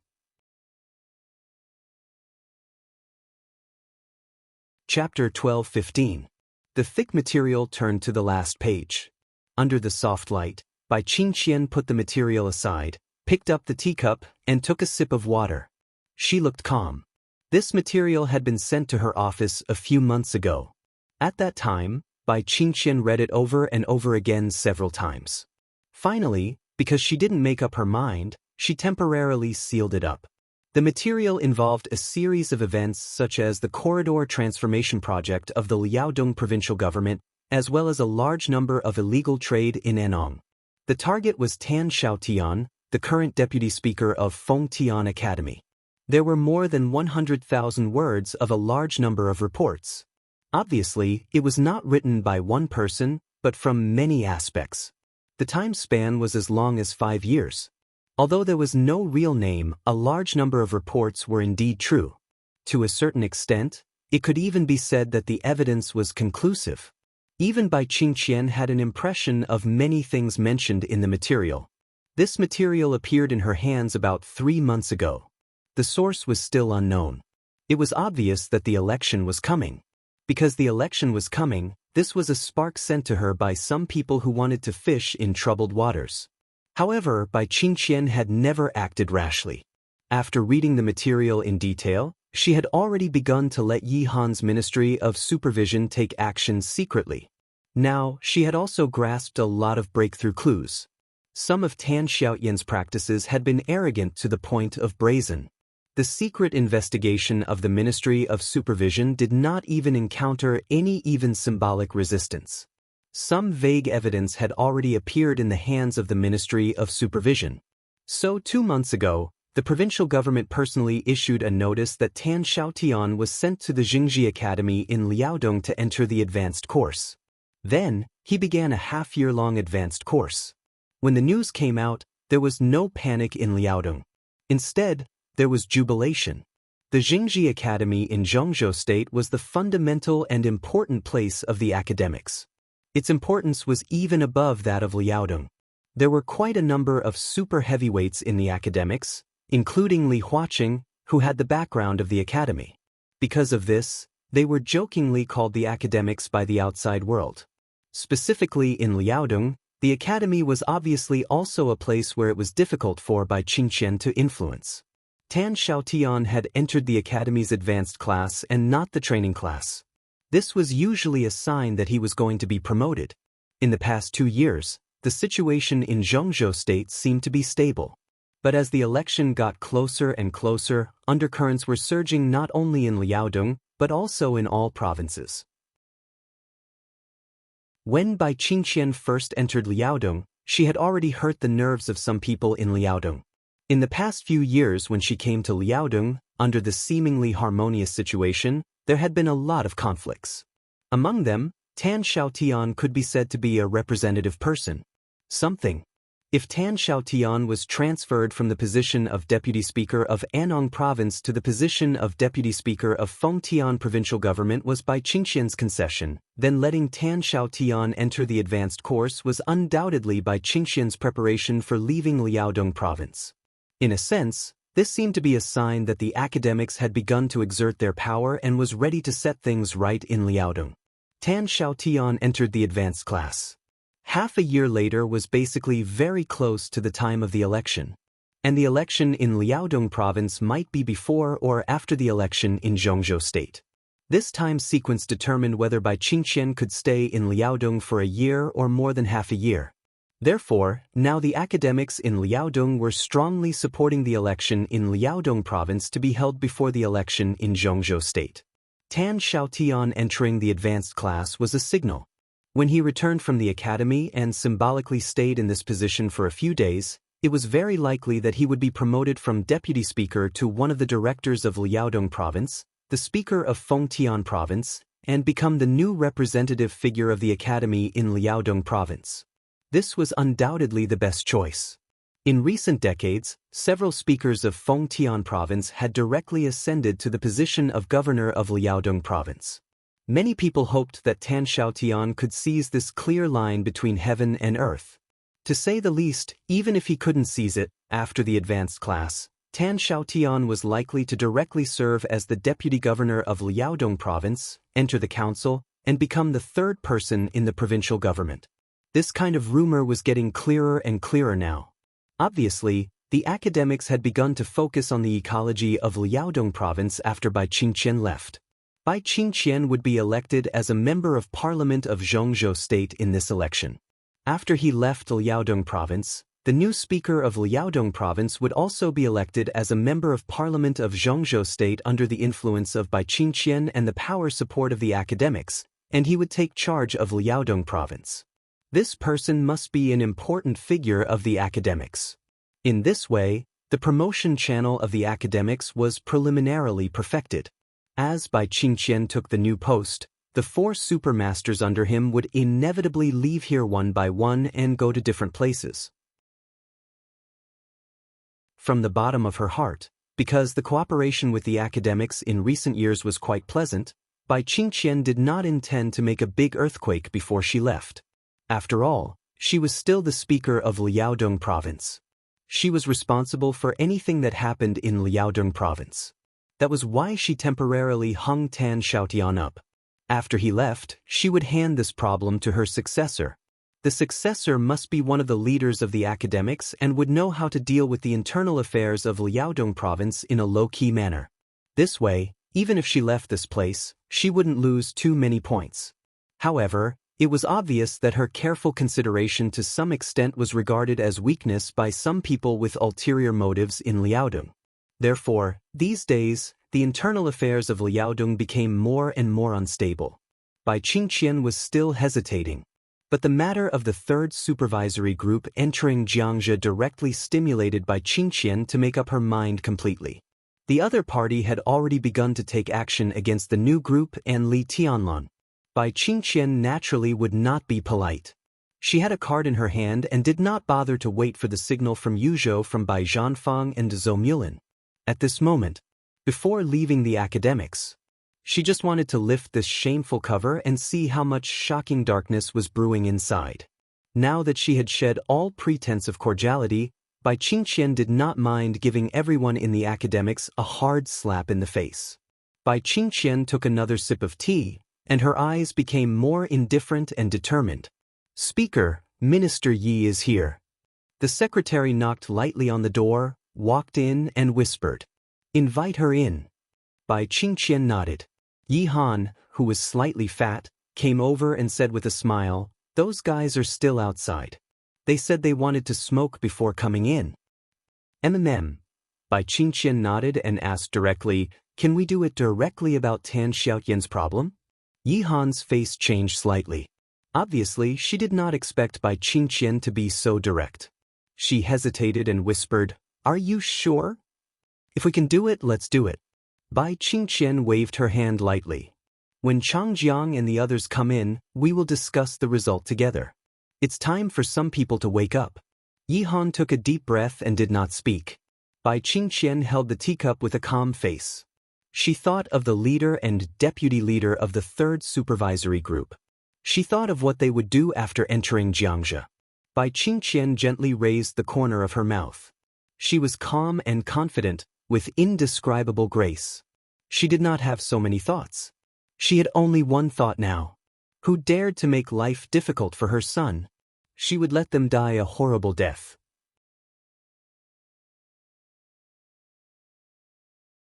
Chapter 12:16. Li Huaqing didn't see Li Guangtu in the end. He didn't even know Li Guangtu's current state from Li Tianlan. He just knew that Li Guangtu was still alive. Angry? Annoyed? Resentful? More or less, these emotions existed in his heart, but more than that, it was a kind of calmness that was expected. Before coming to Emperor Dong's palace, he had expected the current situation, so he was not surprised. If Li Tianlan was really so easy to talk to, the whole Zhongzhou state would not be in a sensitive state of anxiety now. Obviously, this matter could not be solved in a day or two. In the end, it still depended on fists and strength. Dongqing Wudi guessed that Li Huaqing came here in such a hurry because he had a trump card. Not only Dongqing Wudi, because everyone else, based on their understanding of Li Huaqing, felt that he had a trump card. In the past 10 years, Li Huaqing had been gentle and occasionally strong. But no matter what he did, he would not make things unmanageable in the end. His steadiness made the whole Zhongzhou state trust him for 10 years, and this time seemed to be no exception. Li Huaqing did have a trump card. It was the kind of trump card that could immediately reach an agreement with Li Tianlan and could definitely make Li Tianlan compromise and let him go. With this trump card, he was 100% sure that he could persuade Li Tianlan. Even without persuasion, Li Tianlan could compromise. But that was not the way to play cards. If the so-called negotiation was destined to be unconditionally compromised all the time, it was not a negotiation, but a plunder. There was more than one way to get Li Kuang to back. If the hard way didn't work, he could use the soft way. Li Huaqing fully believed that as long as he unconditionally compromised, satisfied Li Tianlan's demand, and allowed Emperor Dong's palace to plunder a considerable part of the various resources of Zhongzhou state, he could take Li Kuang away at any time. But Zhongzhou state was not a logistics base that could be plundered by Li Tianlan. Negotiation, game, dispute, confrontation. Li Huaqing had to take him away. But before letting Li Tianlan see his trump card, Li Huaqing had to let Li Tianlan see his own strength first. This was the case on any occasion. Only when one side showed their strength first could they be qualified to talk on equal terms. He had to let Li Tianlan realize that the attitude of Zhongzhou state was not inferior. Zhongzhou state could give benefits to Emperor Dong's palace, but it could also completely destroy the system of Emperor Dong's palace. Perhaps Li Tianlan knew this. But being able to do it and daring to do it were two completely different things. What Li Huaqing wanted to show was the power that could destroy Emperor Dong's palace at any time. To put it simply, he wanted to show off a few of his abilities. After that, when the situation became stable again, Li Tianlan might become more mature in reflection. This was a battle of attrition. It was a battle and game between Li Tianlan and Li Huaqing. The focus of the game was Li Kuang. The bargaining chips were the resources of Emperor Dong's palace and the academics. As the election approached, a storm was brewing. Li Huaqing, who was confirmed to be re-elected, and the entire academics should have been the most quiet group, but now the academics had become the first group to jump out. For Li Kuang? Li Huaqing didn't think so. He was indeed the focus of the dispute between him and Emperor Dong's palace. But whether it was to protect Gu Xingyun, Li Kuang, or to accept Jiang Shangyu, Li Huaqing was very clear-headed from beginning to end. He had only one goal. Not for Gu Xingyun, Li Kuang, and Jiang Shangyu. It was for Li Tianlan. Just for Li Tianlan. Li Tianlan was very polite to him, but also very impolite. The direct result of the disagreement was that Li Tianlan directly left. He was really leaving. Li Huaqing didn't even see Li Tianlan leave. After saying those harsh words, Li Tianlan just turned around and disappeared from his sight. The president, who was left alone in Emperor Dong's palace, stood alone and smoked a cigarette. Then he saw Xiao Mahai, who was now the chief butler of Emperor Dong's palace, walking over with a smile. They didn't talk about the old days. They were not familiar with each other. The general, who had blatantly embezzled tens of millions of prison funds in the past 2 years, had formally submitted his resignation a month ago. Li Huaqing also signed the resignation letter.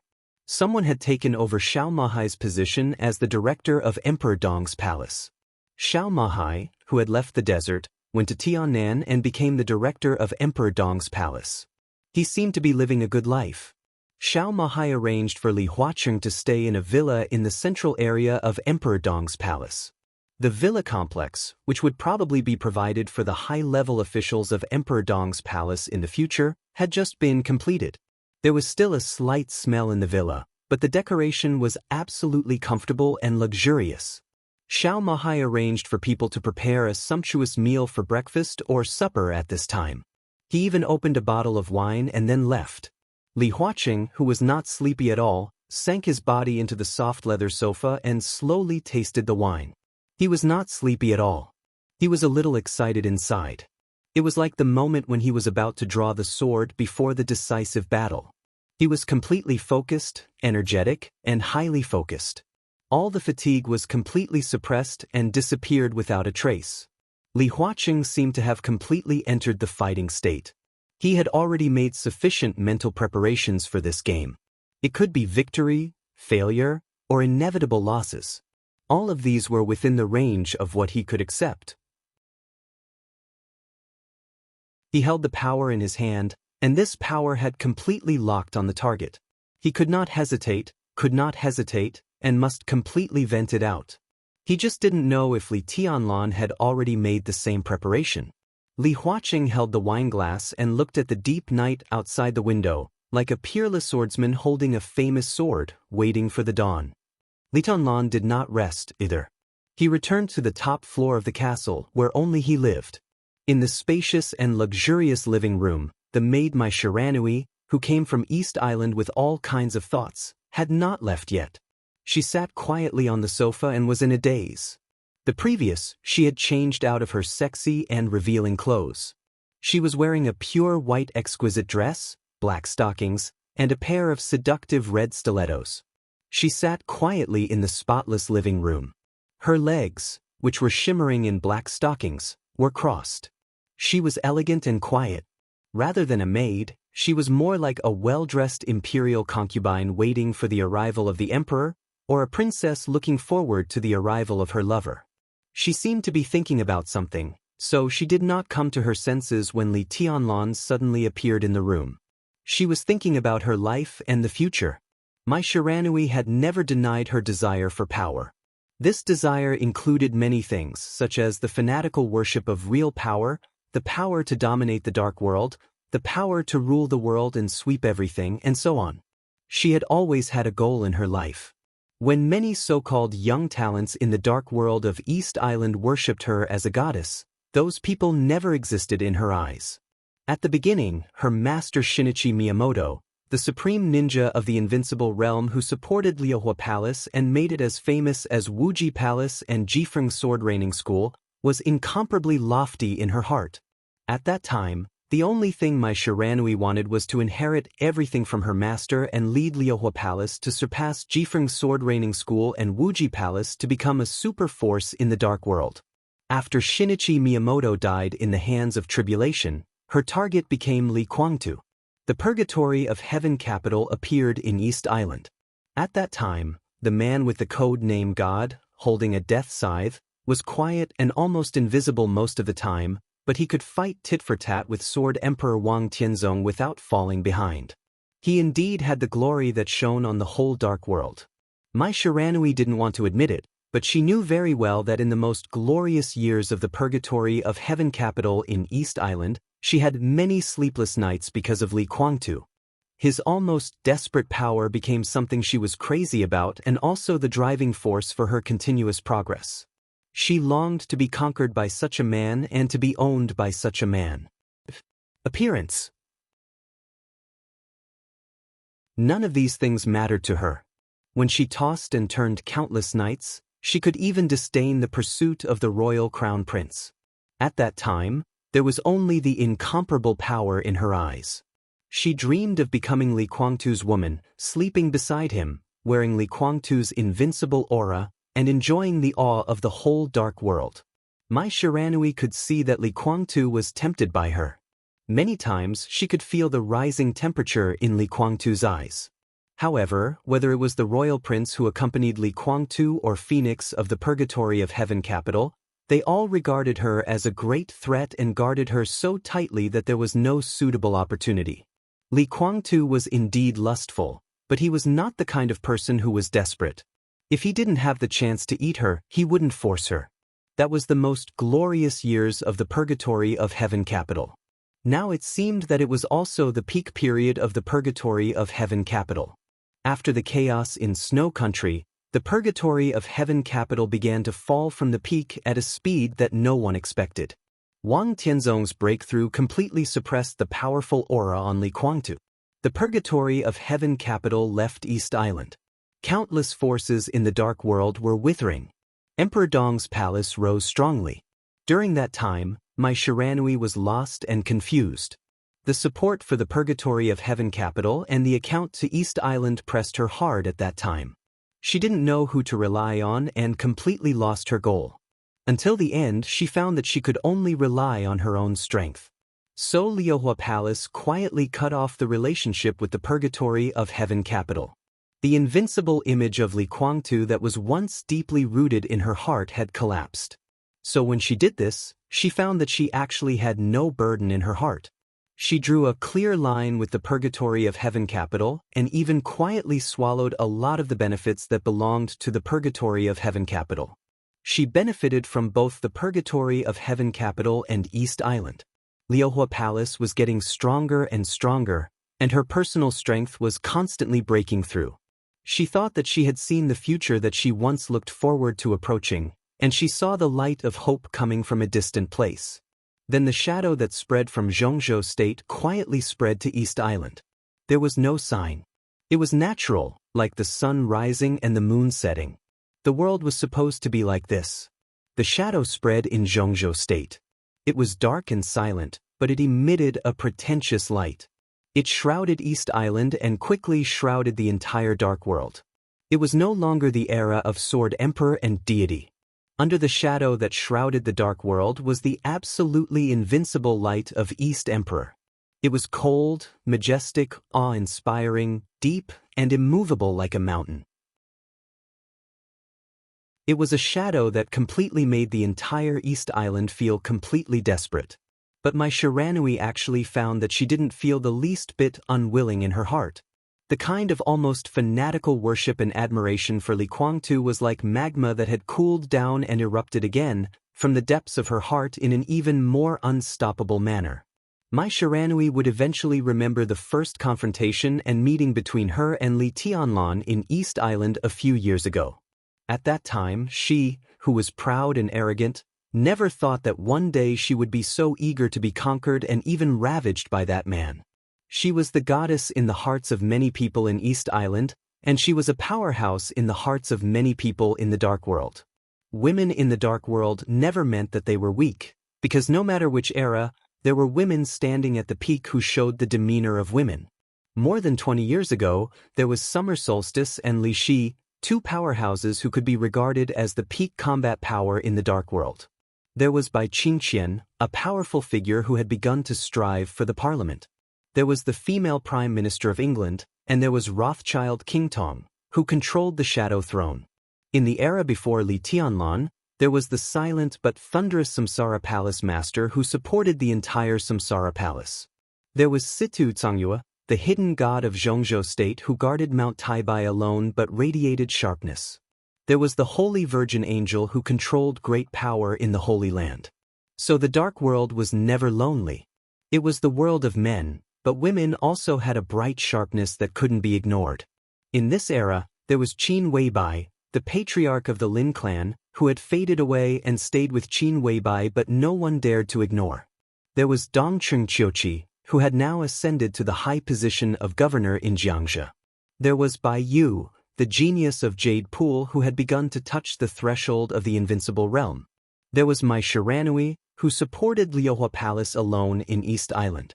There were many others. Mai Shiranui was not the most dazzling among these people, but her sharpness couldn't be ignored. Many people thought that Mai Shiranui would also become a dazzling figure who stood at the peak of the Dark World and represented all the women of this era in the future. She was indifferent, arrogant, holy, noble, inviolable, and inviolable. People could only look at her from afar, admire her from the bottom of their hearts, and dream about her. This was the view of countless people in East Island about Mai Shiranui. But Mai Shiranui felt that she was a bitch. She had a beautiful appearance, excellent talent, and an extraordinary identity, but she was also a bitch with a strong servility. This was not to belittle herself, but her self-awareness that was difficult for others to talk about. From Li Kuangtu to Li Tianlan. She couldn't resist that kind of power. This year, she was 26 years old. She couldn't be said to be young, but she was definitely not old either. Her body was still delicate, no longer immature, and there was a trace of maturity. She was an age that became more attractive in everyone's eyes. Under Dong Huang's shadow, she longed to get Li Tianlan's approval, to be conquered by Li Tianlan, to pull her over, to kneel at his feet, and to press her proud and beautiful head to accept something. She longed for Li Tianlan to throw her on the bed and tear her expensive clothes into pieces. She longed for Li Tianlan to crash and ravage her like a beast and eat her up bit by bit in her screams. There would even be whips, candles, or other things she had seen in East Island that she didn't care about before but secretly looked forward to when they were on Li Tianlan. She longed for Li Tianlan to use everything she had under her goddess halo and enjoy her most docile and charming side. Her charm wanted to bloom around Li Tianlan. That might be a kind of light that blended with Li Tianlan's light. She would wear the dazzling light of Dong Huang and announce to the whole dark world that she was Dong Huang's woman and enjoy the awe of the whole dark world. As long as she thought about it, it was a kind of pleasure that made her almost breathless. But Li Tianlan didn't say yes. He refused her request to be his woman, but he told himself that he needed a personal maid. The goddess in the hearts of East Island people. The maid of Dong Huang.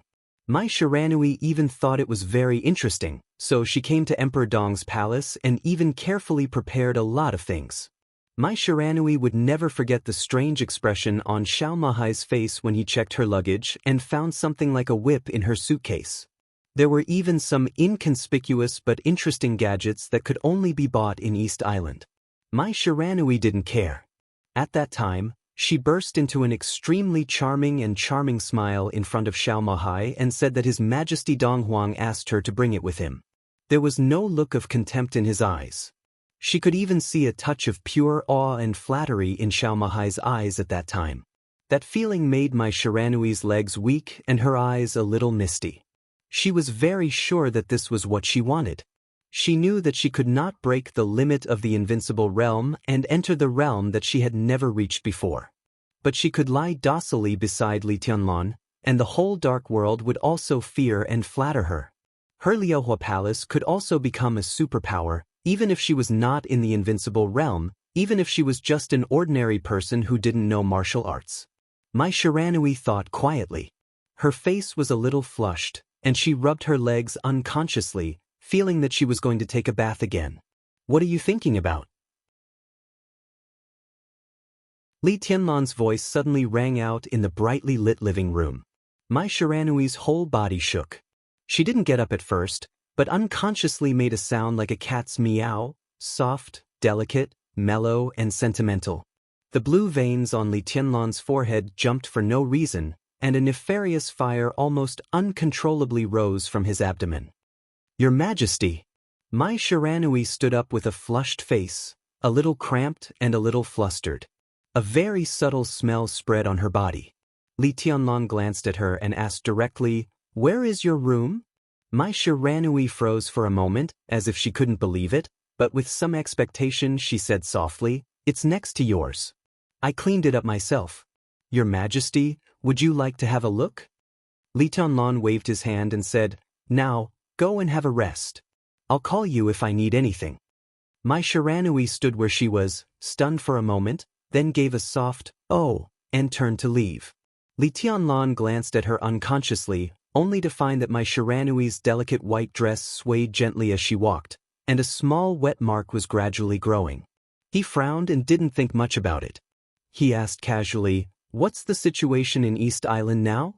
East Island was undoubtedly the priority at the moment. With Mai Shiranui, a chess piece, there shouldn't be too much trouble. Mai Shiranui paused and turned around. Her watery eyes became more and more hazy, and she said in a soft voice, "It's chaotic and they're scared." Li Tianlan nodded thoughtfully. Mai Shiranui stared at him for a while, then turned around in disappointment and walked back to her room. The door of the room was gently closed, and then opened again, leaving a very clear gap. After a while, the tempting pink light peeked out from the gap. Li Tianlan suddenly smiled, and his smile was a little happy. He suddenly thought of Li Huaqing. He could probably understand some of Li Huaqing's thoughts. Li Huaqing began to show his own power. And he came to Tiannan probably because he was afraid that Li Tianlan would do the most extreme thing, which was also the reaction he least wanted to see. It was really a wonderful move. The domestic war was tit for tat. Did he think he could control the situation just by looking at him here? At this time, if he left Xianyuan City, Li Tianlan suddenly wanted to see Li Huaqing's reaction.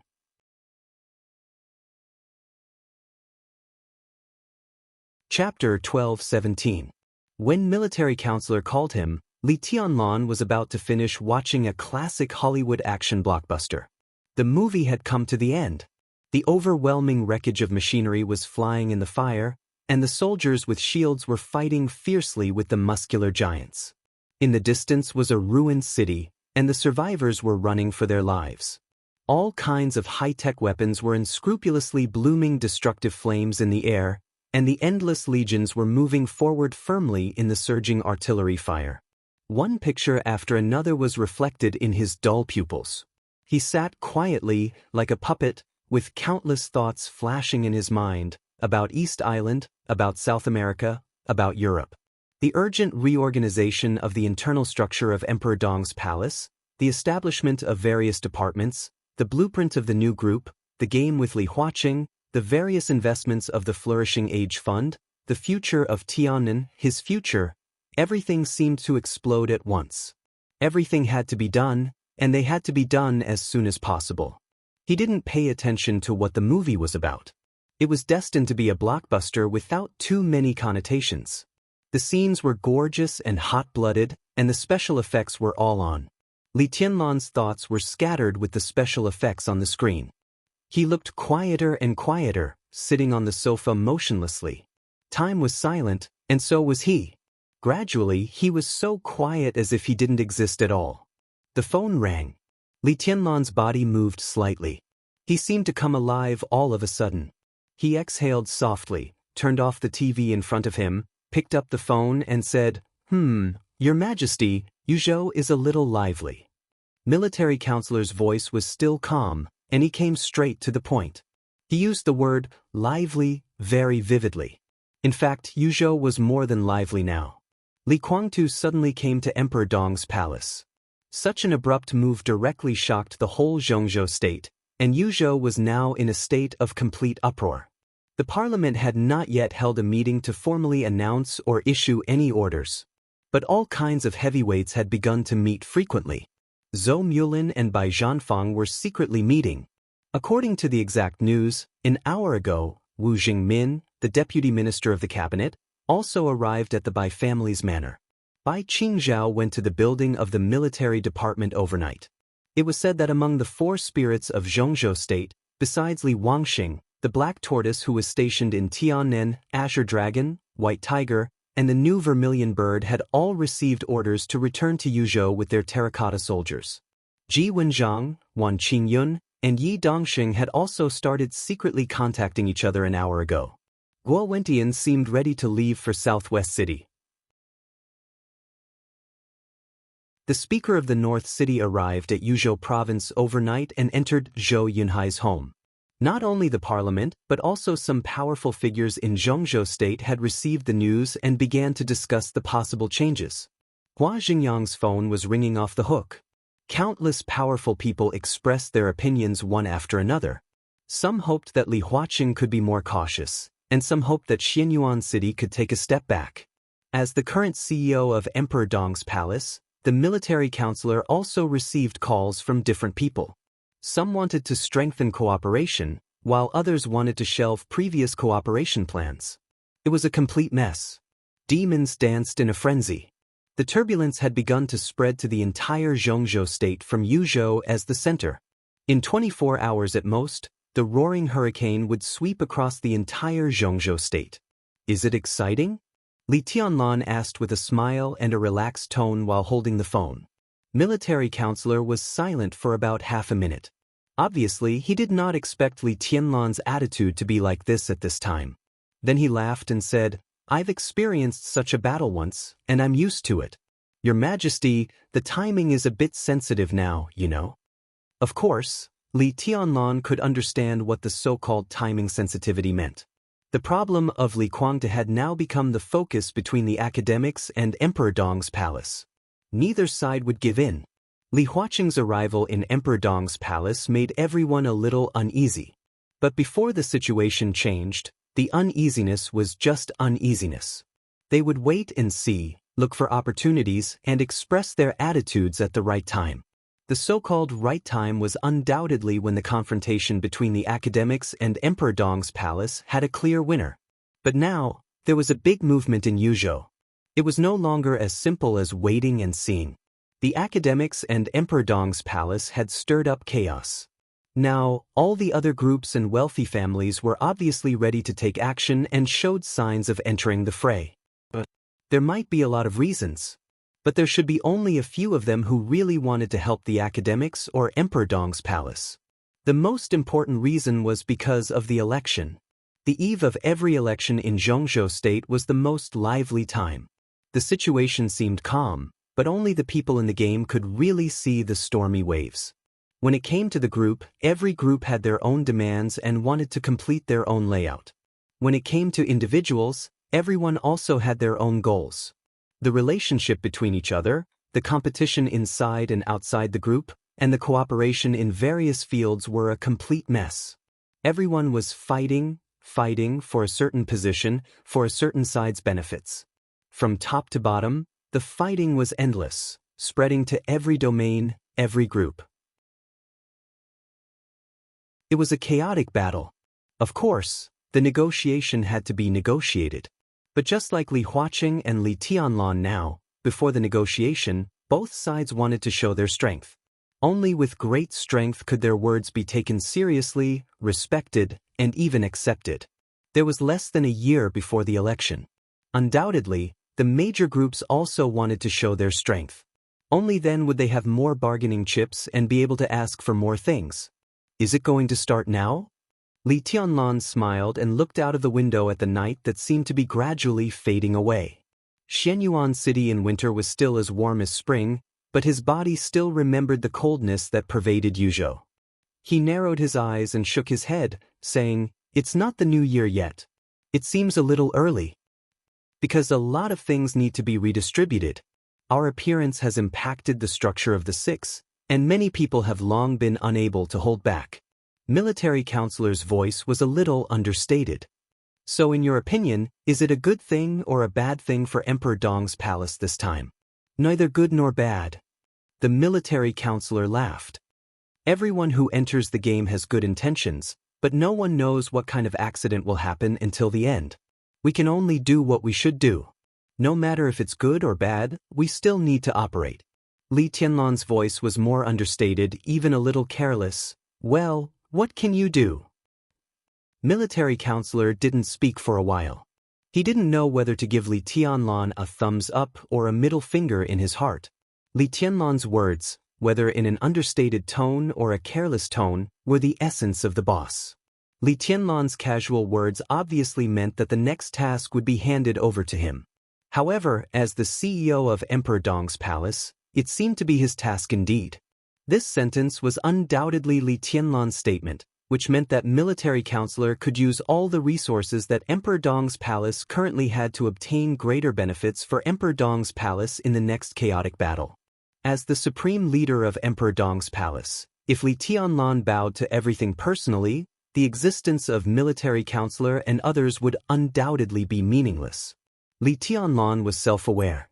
He had indeed come to this position, but in terms of skill, layout, power, experience, he was not able to perfectly control all the internal details of a group. At the very least, he was not as good as military counselor in this respect. He just knew what he wanted and where Emperor Dong's palace would be next. This kind of thing involved the main strategic direction, but not the specific operation process, and Li Tianlan was competent. The goal of the new group after the election was very clear. In the case of keeping Jiangxia, they would take down the 4 provinces of Nanyue, Siye, Dongshan, and Jiangnan. In the case of perfecting the internal promotion system of the group, they would try their best to conquer the cabinet and occupy a relatively strong position. With the 5 provinces and Tiannan as the foundation, the radiating influence and the power of the cabinet would support each other. In the overall strategy of the whole Zhongzhou state, resources would be inclined to Emperor Dong's palace to a certain extent, and it would protect the integration of the new group, the giant group, and the north group.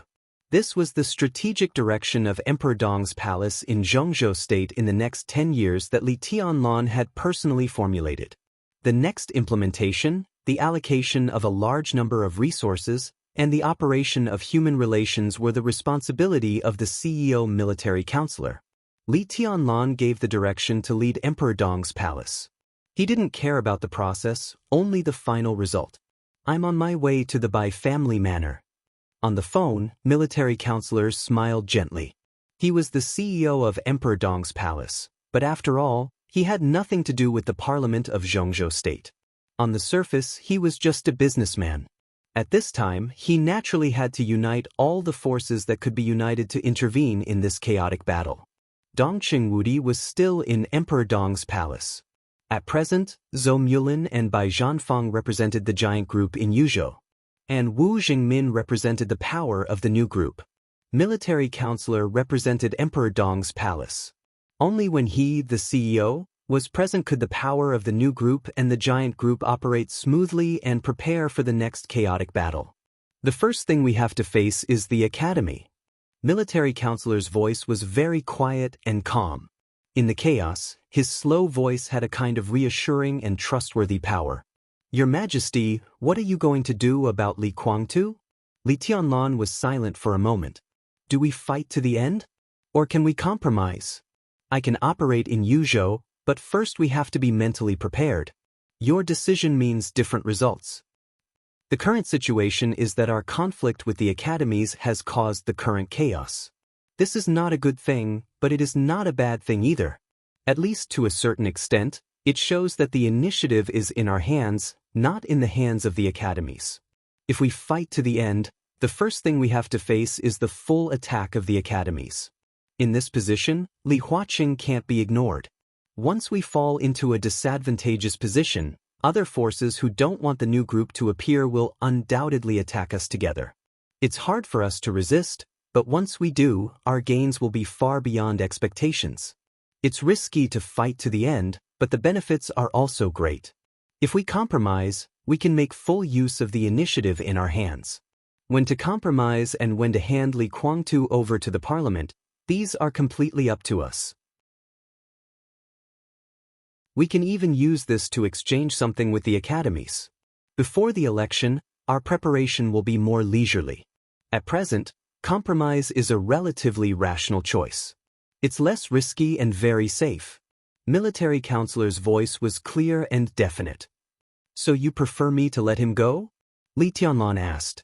Military counselor seemed to think about the emotion in Li Tianlan's tone and finally said cautiously, "Everything is up to your Majesty.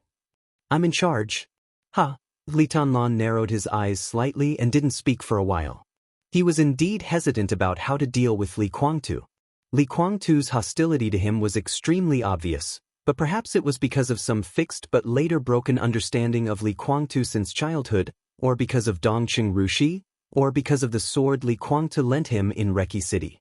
It was because of the sword that Li Kuangtu had lent him in Reki City, or something else that he couldn't tell himself.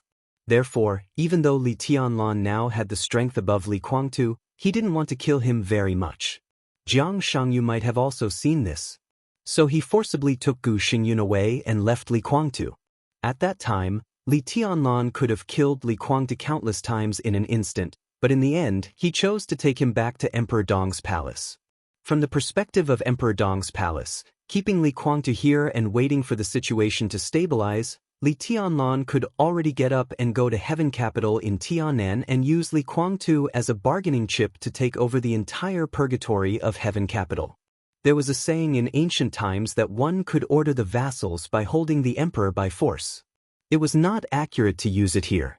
Li Kuangtu was not the emperor, but the meaning was not much different. As long as he controlled Li Kuangtu, taking over the purgatory of Heaven Capital would be a matter of time. Those who were inclined to him no longer had to hesitate and would willingly join Emperor Dong's palace. Even those who were loyal to Li Kuangtu, such as Dawn, Daybreak, and Phoenix, would join because Li Kuangtu was under the control of Emperor Dong's palace and become the sword of Emperor Dong's palace. Situ Zhangyue's occasional trance would not appear again. The relationship between Sai City and Mount Shu would gradually ease. Li Shi didn't have to recall the past. Keeping Li Kuangtu would be an explanation to Dongqing Rushi, her grandfather, and the Li family. As long as Emperor Dong controlled Li Kuangtu, Emperor Dong's palace could get a lot of things. From the perspective of Emperor Dong's palace, the parliament would also give him generous compensation if he handed over Li Kuangtu. Dongqing Wudi brought Li Huaqing's bargaining chip. In the communication with Li Huaqing not long ago, he also explained it calmly. Beijiang was undoubtedly a piece of fat meat, but Li Huaqing didn't mean to exchange the position of the cabinet.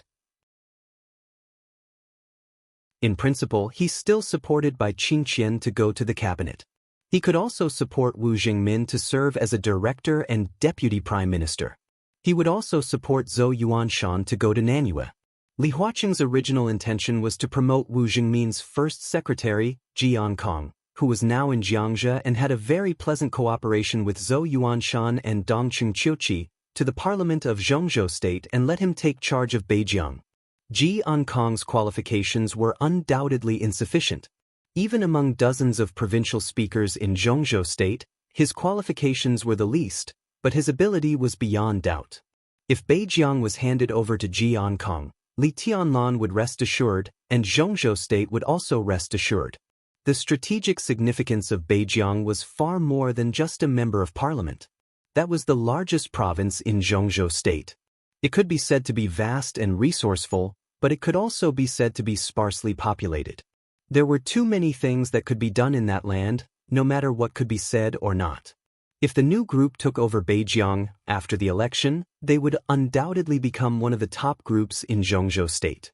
And not only the new group, but also Li Huaqing's concession to the Border Control Corps also meant that as long as Li Tianlan handed over Li Kuangtu, the giant group could also get great benefits. This was the condition that Li Huaqing put forward. And it was certain that this was not all the conditions, but the most tempting one. As long as Li Tianlan was willing to talk about other details, there was absolutely room for discussion. Therefore, in the so-called overall situation of Emperor Dong's palace, it was beneficial to Emperor Dong's palace whether to release him or not. The difference was that if he didn't release him, he would get the purgatory of heaven capital, but he would have to resist the pressure from the parliament of Zhongzhou State. And if he released him, he would get a large number of bargaining chips headed by Beijiang, but in the future, he would have to face the joint forces of Li Kuangtu, Gu Xingyun, and Jiang Shangyu. Li Tianlan was not afraid of making enemies. He was not even afraid that Li Kuangtu would enter the supreme realm in the spiritual domain first. He just didn't want to be enemies with Li Kuangtu and the purgatory of heaven capital represented by Li Kuangtu. The brand of the Li family on the purgatory of heaven capital was so obvious. It could be said that he was indecisive, soft-hearted, or hesitant. Li Tianlan really didn't want to fight against them. That was tantamount to cutting off the beliefs he had grown up with, distorting his life, and making the future more meaningless. And Li Huaqing and the parliament of Zhongzhou State were now undoubtedly forcing him and the Li family represented by Li Kuangtu to go against each other. Li Tianlan held the phone and said after a while, "Let's wait and see. Things have to be done first. Don't be too anxious." Military counselors smiled on the other end of the phone. Now both sides are still at the stage of showing their strength. The second before the real showdown is the time for your majesty to consider. Li Tianlan said, I probably know what Li Huaqing wants to do. Military counselor continued, our intelligence department has received the news. Li Huaqing should want to re-establish the order of the special warfare system of Zhongzhou State. He has talked with Gu Xingyun and Jiang Shangyu. Li Kuangtu is also an indispensable part of his plan. In Li Huaqing's expectation, in the future, the special warfare system of Zhongzhou State will set up several new corps as the core pillars of the special warfare system of Zhongzhou State. Kunlun Corps, Commander Gu Xingyun, the main force is the current elite of Kunlun City. Heaven Capital Corps, Commander Li Kuangtu, the main force is the current elite of the Purgatory of Heaven Capital. The third one, the source of the news, is a little vague. It should be called the Shadow Legion, Commander Jiang Shangyu. The specific composition of the personnel is unknown.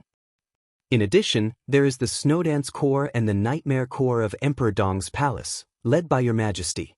It seems that the parliament will also give the special warfare system more power to speak. In short, Li Huaqing is very generous, and it can be seen that he is very sincere. Military counselor's quiet and deep voice kept echoing. Li Tianlan held the phone and did not speak for a long time.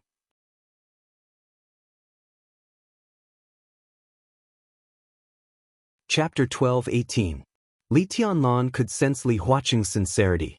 If what the military advisor said was true, then Li Huaqing's actions could indeed be said to be very generous. To rebuild the order of the special warfare system of Zhongzhou State and break the inherent concept, in a series of adjustments, Gu Xingyun would step down and Li Tianlan would step up quietly.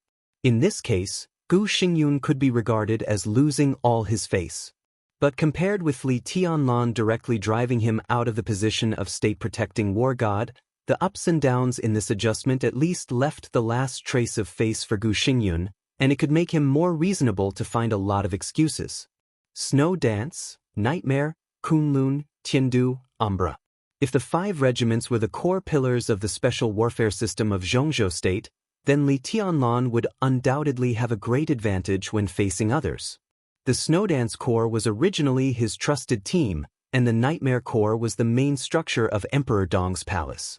Of the 5 regiments, he could absolutely control 2.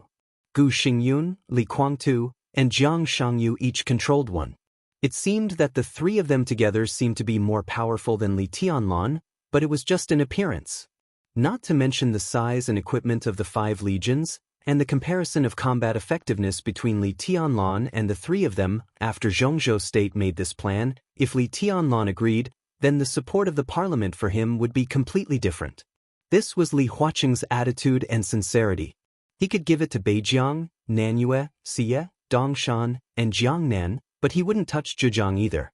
If you want the initiative of the special warfare system, I can give it to you. If they wanted to support him, the parliament would not hesitate. The whole Zhongzhou State had already determined that Li Tianlan would be their real irreplaceable guardian in the next few decades, so Li Huaqing's attitude was very obvious. I can give you what you want. If you want to be promoted, I will personally push you up. What I want is just a part of the living space for others. Will you give it to me? From the perspective of Emperor Dong's palace and the purgatory of Heaven Capital, Li Huaqing was interfering in the internal affairs of the Li family. From the perspective of the special warfare system of Zhongzhou State, Li Tianlan was also trying to monopolize all the resources of Zhongzhou State. Arrogant, despotic, and domineering. Who was the one going too far? Li Tianlan hung up the phone and lit a cigarette. He got up from the sofa with some irritation and went to the huge and bright French window. Outside the window was the tranquil and beautiful night scene of Emperor Dong's palace. There were no bustling lights. Standing on the 6th floor of the castle, one could see water splashing silently into the air, flat and clean lawns, quietly swaying flowers and grass, clear flowing lake water, quiet wind, and bright stars and moon. Li Tianlan smoked and remained silent. He didn't like this feeling. He really didn't like it. This was a clear and obvious feeling of being bound by something. He had reached the peak, but he had not walked out of the restrictions of the rules. From the second Li Huaqing came to Tiannan, Li Tianlan was very aware of a problem. He was indeed invincible. However, it wasn't as if he couldn't be destroyed. He stood at the pinnacle of this world that contained countless factors, rules, regulations, laws, clear barriers, clear standpoints, the glint of swords, mutual deception, carnage, conspiracies and betrayals, battles and killings. It was a world that was filled with games, negotiations, concessions, compromises, balance, ups and downs. It seemed magnificent, but it was actually a world that was constantly repeating itself. However, he was still tightly restricted by countless rules and could not be free. The crazy development of Emperor Dong's palace, power, wealth, and status, all of them were like shackles wrapped around him.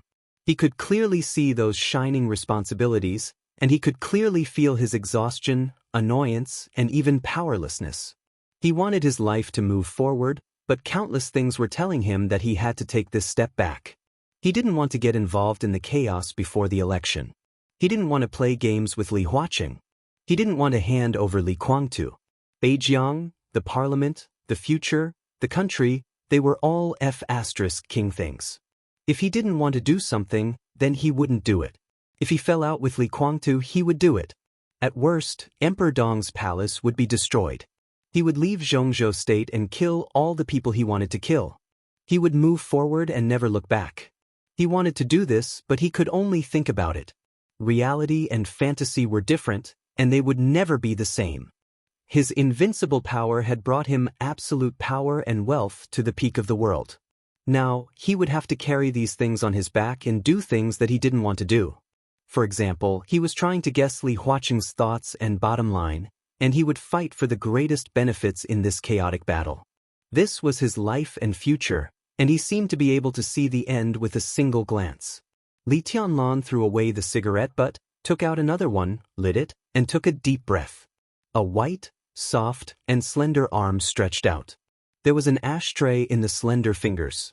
A wisp of very pleasant fragrance came from beside him. It was not like the natural body fragrance of Qin Weibai, but it carried a kind of very seductive temptation. The owner of the arm stood quietly beside Li Tianlan, silent and gentle. Li Tianlan didn't say anything, just flicked the ash into the ashtray. The soft arm holding the ashtray was motionless. The cigarette burned out, and Li Tianlan lit another. After smoking 3 cigarettes in a row, he took a deep breath, and the depression in his heart seemed to be exhaled bit by bit with the smoke. Li Tianlan's voice was calm, and he said blandly, "Why don't you rest?" "I can't sleep." Mai Shiranui shook her head gently, took back the ashtray, and squatted down to pick up the cigarette but that Li Tianlan had thrown on the ground and put it in. Women in East Island were generally petite and exquisite. Mai Shiranui, who was 1.65 meters tall, was already considered tall in East Island, but in the face of Li Tianlan, who was 1.83 meters tall, she still needed to raise her head slightly. She raised her big bright eyes, and her long eyelashes trembled slightly. She looked at Li Tianlan, a little obsessed and a little absent-minded. She remembered the first time she met Li Tianlan. At that time, in East Island, she wore a red cheongsam, looking at Li Tianlan proudly and indifferently, with a condescending mockery. At that time, Li Tianlan was not as tall as he was now. Mai Shiranui smiled and said in a soft voice, "And master, you haven't slept yet. How dare I sleep?" Her magnetic and sweet voice trembled slightly under the soft light, and her face quietly crept up with a touch of captivating red. In the past 20 years of life, this was the first time she had called a man of the opposite sex master. It was not a joke, but a voluntary expression of her meekness and submission. She didn't want to call this man His Majesty. That was what everyone in Emperor Dong's palace called him. There were many people in Emperor Dong's palace, and there would be more and more people in the future.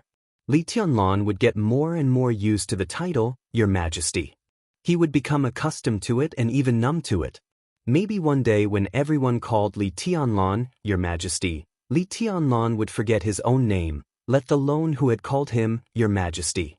At that time, Mai Shiranui, who also called him Your Majesty, might be like other inconspicuous people. Her gender, position, and identity would be blurred. In the end, she would be like a non-existent shadow. Mai Shiranui didn't want that. So she let go of her pride and reserve and called Li Tianlan master. She was already his maid, so she should call him master. She felt a sense of intimacy as if she was owned by him. Mai Shiranui was a little excited. Li Tianlan glanced at her, expressionless. Mai Shiranui, who was still dressed in a pure white suit, turned around and put down the ashtray. With a burst of fragrance, she poured a glass of water for Li Tianlan and said softly, "Master, if you don't want to rest, would you like to taste the tea ceremony that has been passed down in the Mai Shiranui family for a long time?" Li Tianlan took the glass and took a sip. He said lightly, "I want to drink wine, strong wine." "I'll get it." Mai Shiranui turned around with a chuckle. Her long hair flew, and her slender waist swayed gently. She came and went like the wind. In the dead of night, beauty and strong wine. Li Tianlan's heart was restless, but it had nothing to do with desire. In the corner of the living room, there was a wine cabinet of moderate size, in which all kinds of famous wines were neatly placed, dazzling.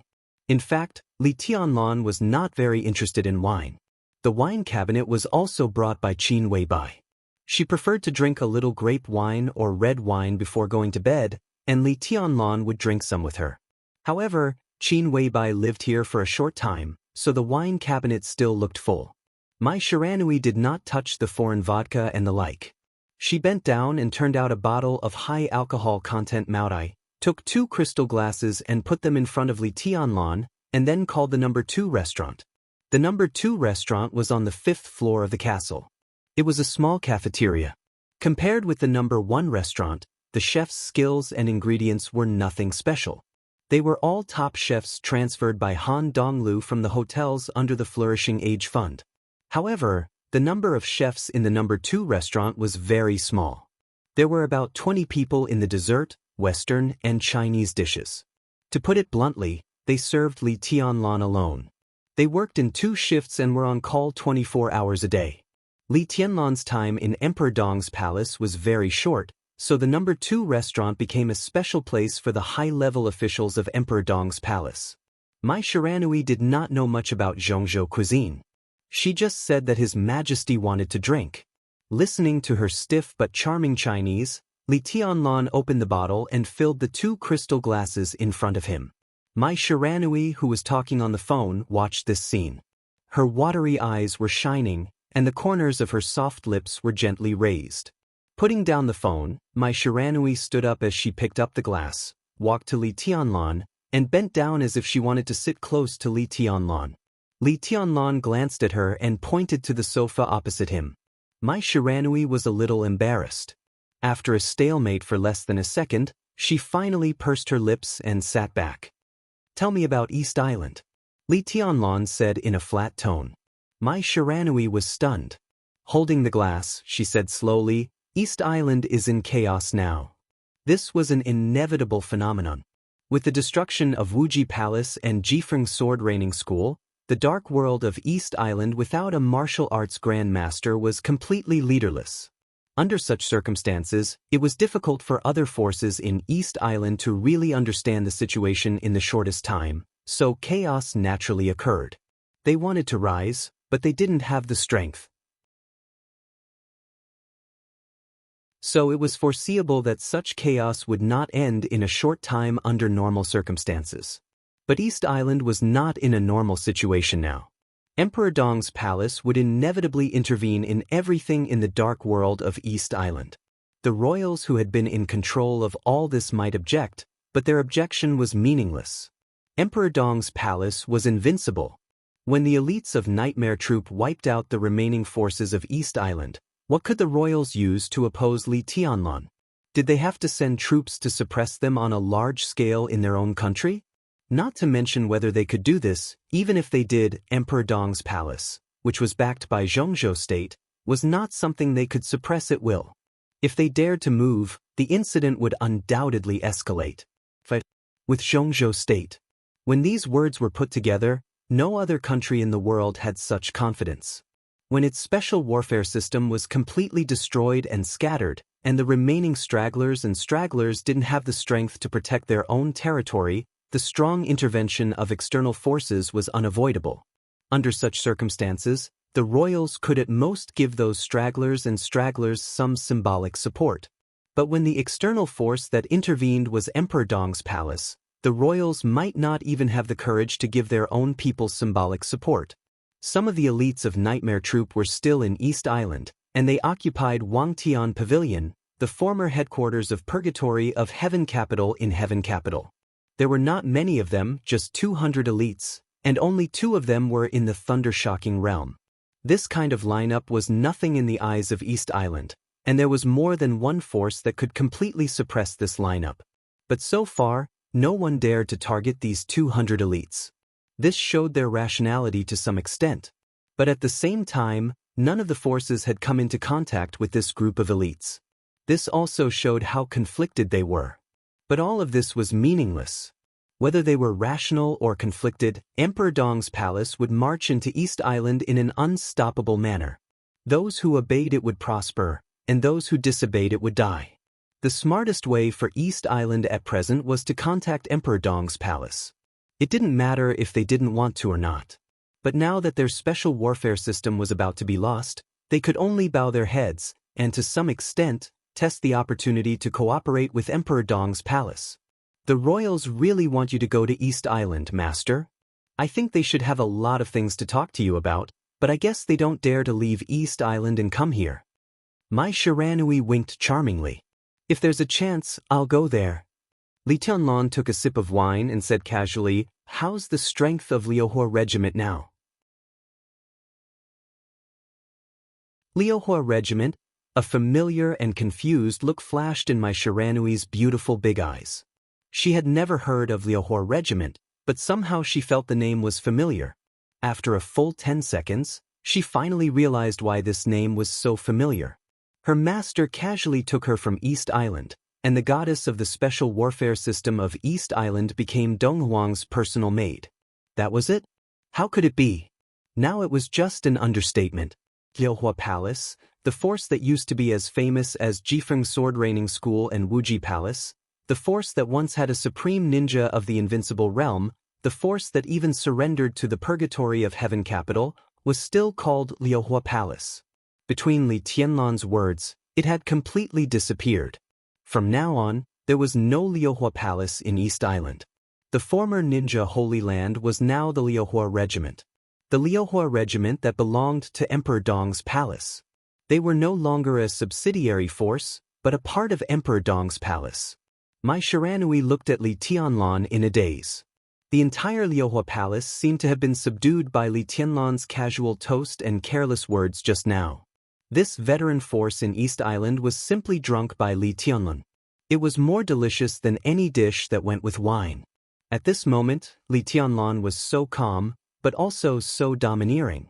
Li Tianlan glanced at her. Mai Shiranui suddenly came to her senses. The strange thing was that she didn't feel any resistance in her heart. She was so calm as if she had already accepted this fact. She knew what this fact meant. Even when it became a subsidiary force of the Purgatory of Heaven Capital, Liuhua Palace still had its own light, and the Purgatory of Heaven Capital didn't intervene in the internal affairs of Liuhua Palace. In everyone's eyes, Liuhua Palace was still a local force of East Island, just serving the Purgatory of Heaven Capital. For East Island, Liuhua Palace became the Liuhua Regiment, which was the most thorough betrayal. They directly changed from a local force to a plunderer of all kinds of resources in East Island. From now on, how would the special warfare system of East Island think of her?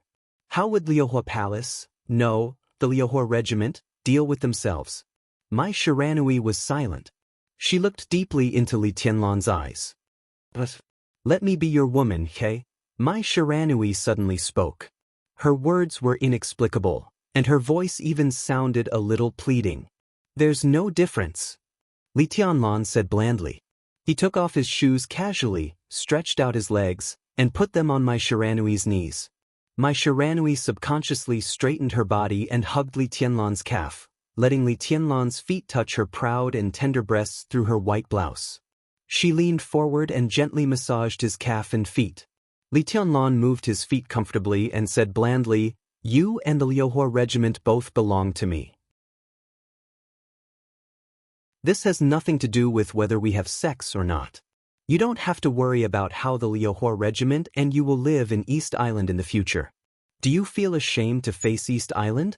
Heh, in fact, from the moment you surrendered to Emperor Dong's palace, you already had no choice. Emperor Dong's palace welcomes the Liuhua Regiment to join us, but you have to be sure of your position. How will the Liuhua Regiment face East Island? You don't have to face it. In the future, the Liuhua Regiment will develop in East Island as a ruler.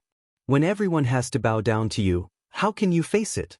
For them, it makes no difference whether you are my maid or my woman.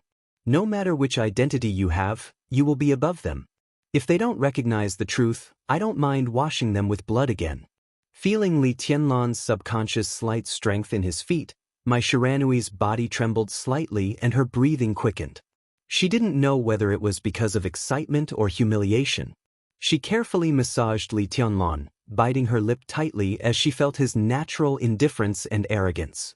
Li Tianlan looked at her and slightly narrowed his eyes. In the Liuhua regiment, there are 3 experts above the peak of the thunder-shocking realm, including me. I'm a half-step to the invincible realm, and the other 2 are close to this level. There are 3 experts of the thunder-shocking realm and 190 experts of the fire-flaming realm. This is the main framework of the Liuhua regiment now. When the Purgatory of Heaven capital was in East Island, the Liuhua regiment basically didn't have any combat missions, both internal and external. At that time, Li Kuangtu only asked us for one thing, and that was intelligence. The Liuhua regiment has a deep foundation in East Island, and we have an innate intelligence advantage. So now, the Liuhua regiment can be said to be the #1 intelligence organization in East Island. Almost all the sensitive events in East Island can't be hidden from our intelligence center. Mai Shiranui whispered. With your intelligence advantage, can you find a way to quickly rule the dark world of East Island? Li Tianlan glanced at her. Theoretically. Mai Shiranui nodded gently. Her slender and cool fingers slid across Li Tianlan's calf, bringing a tingling sensation. Li Tianlan understood what the so-called theoretically meant. He nodded and said, I will go to East Island, but only after you have initially established the authority of the Liuhua regiment. Emperor Dong's palace can give you support. You can choose a high-level official from Emperor Dong's palace and let him take some elites to East Island with you. He will serve as the deputy commander of the Liuhua regiment. Mai Shiranui bit her lip, and there was some hidden bitterness in her eyes. Say what you want to say. Li Tianlan said calmly. Master, I have some understanding of some things in Zhongzhou State. Mai Shiranui said with a smile. For example? Li Tianlan raised his eyebrows. For example, the more than 30 provincial speakers of Zhongzhou State. Mai Shiranui smiled elegantly and charmingly. I found that among the more than 30 speakers, some of them have very strange names. The corner of Li Tianlan's mouth twitched, and he seemed a little embarrassed. He understood what Mai Shiranui wanted to say. In some places, the names of the speaker and the governor are very strange. Mai Shiranui's eyes were misty. I don't deny their authority. It's just that in those provinces, there is usually a deputy governor or deputy speaker whose division of labor is not very clear. They can be surnamed Li, Wang, Sun, or Sun. Their names are very in line with the style of Zhongzhou State. It's very normal. Li Tianlan looked at her and said nothing.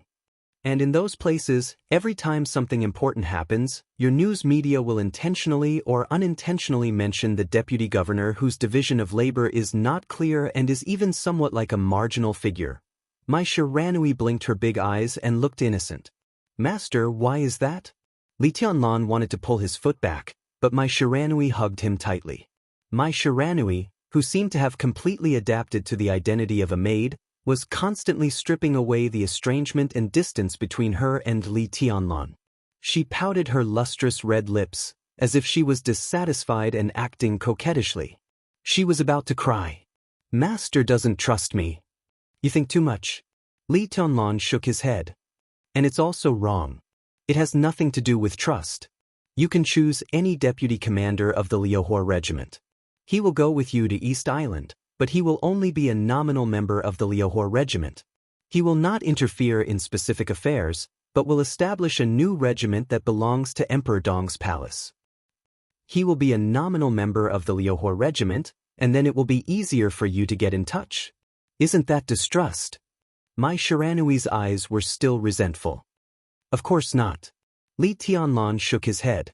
He wanted to say something else, but he suddenly froze. He sat on the sofa in a daze, and his eyes became a little dim. Mai Shiranui looked at him carefully, feeling uneasy. She could act coquettishly, she could complain, and she could desperately close the distance between her and Li Tianlan to create a more intimate relationship. This was the embodiment of her cleverness as a woman. But she knew very well when she should show these things and when she should put them away.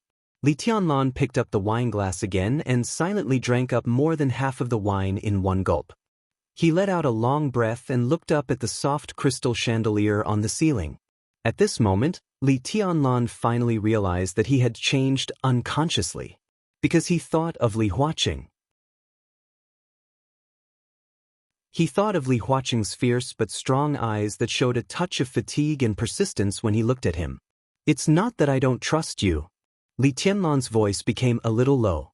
"On the contrary, it's because I'm responsible for you." He opened his mouth and his voice became even lower.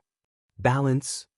As a special province in Zhongzhou State that had truly achieved some kind of freedom, the provincial government compound of Beihai Province could be said to be the most luxurious provincial government compound in the whole Zhongzhou State. It used to be a large park in Shenzhou City.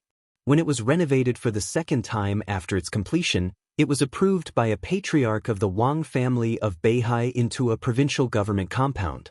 It was surrounded by mountains and rivers, far away from the hustle and bustle.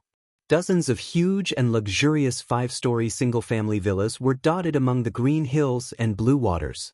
The structure had 3 floors above the ground and 2 floors below the ground.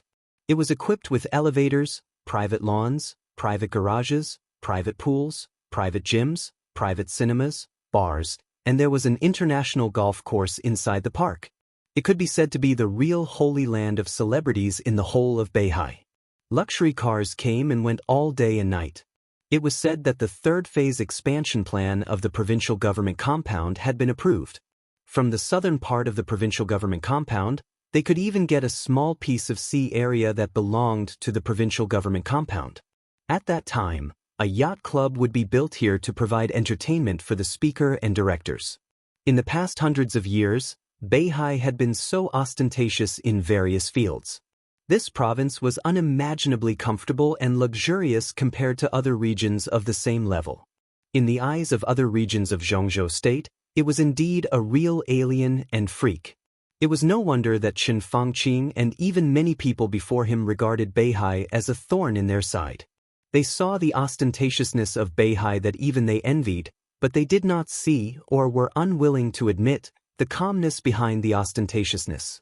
Beihai maintained a strong autonomy from top to bottom, which made Zhongzhou State extremely uncomfortable.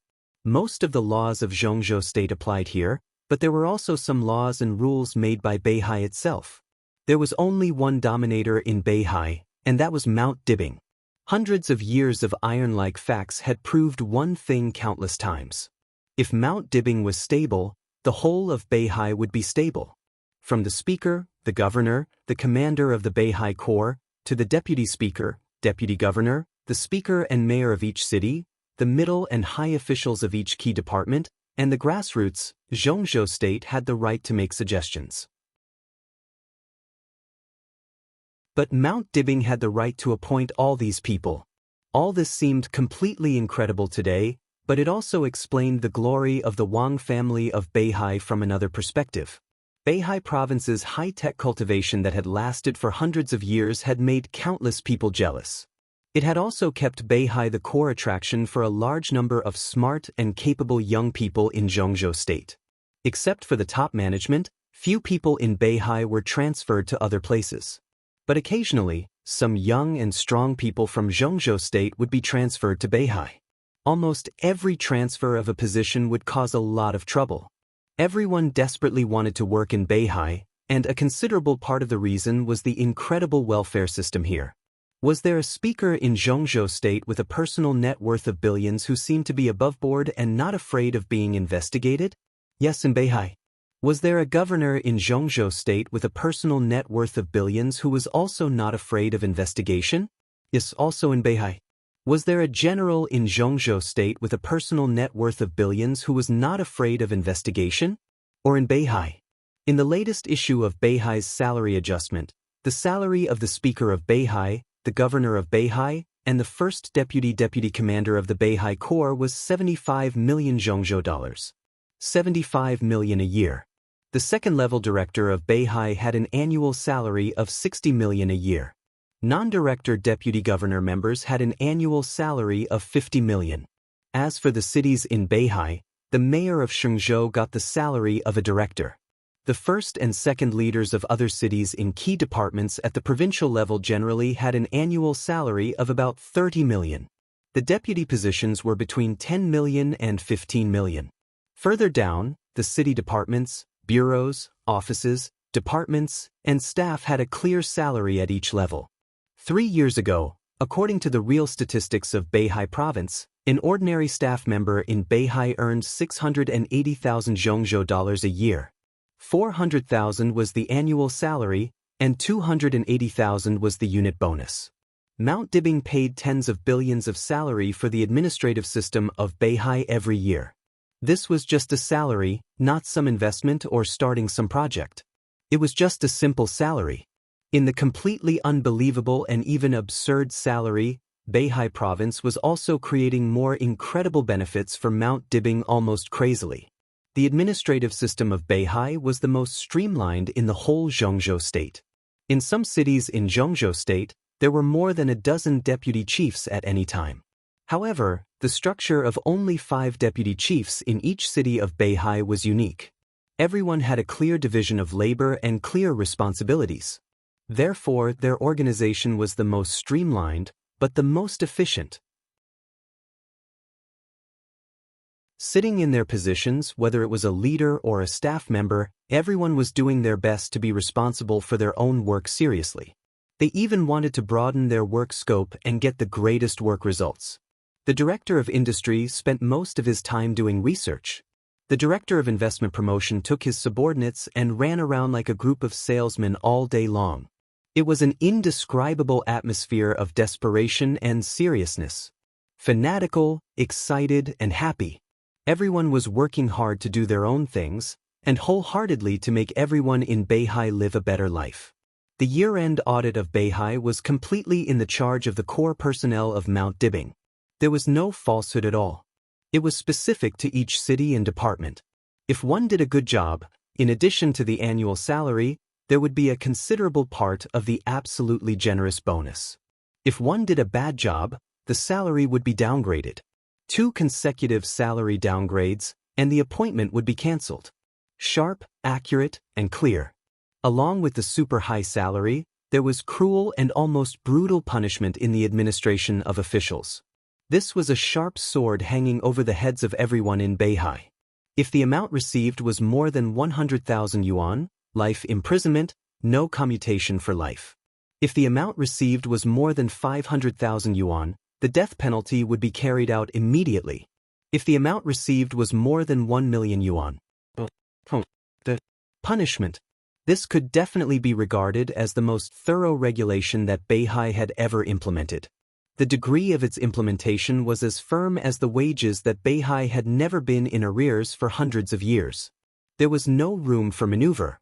No matter what the relationship was in Zhongzhou State, no matter whether the recipient's family was in Beihai, Zhongzhou State, Star State, or any corner of the world, as long as the amount received was more than this limit, death was everywhere.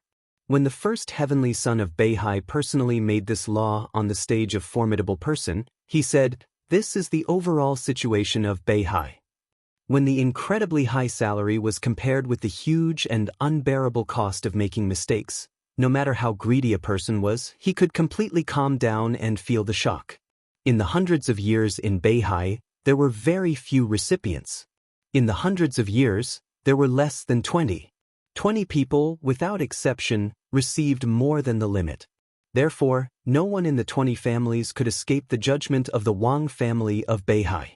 The huge temptation and absolute pressure had created the current Beihai.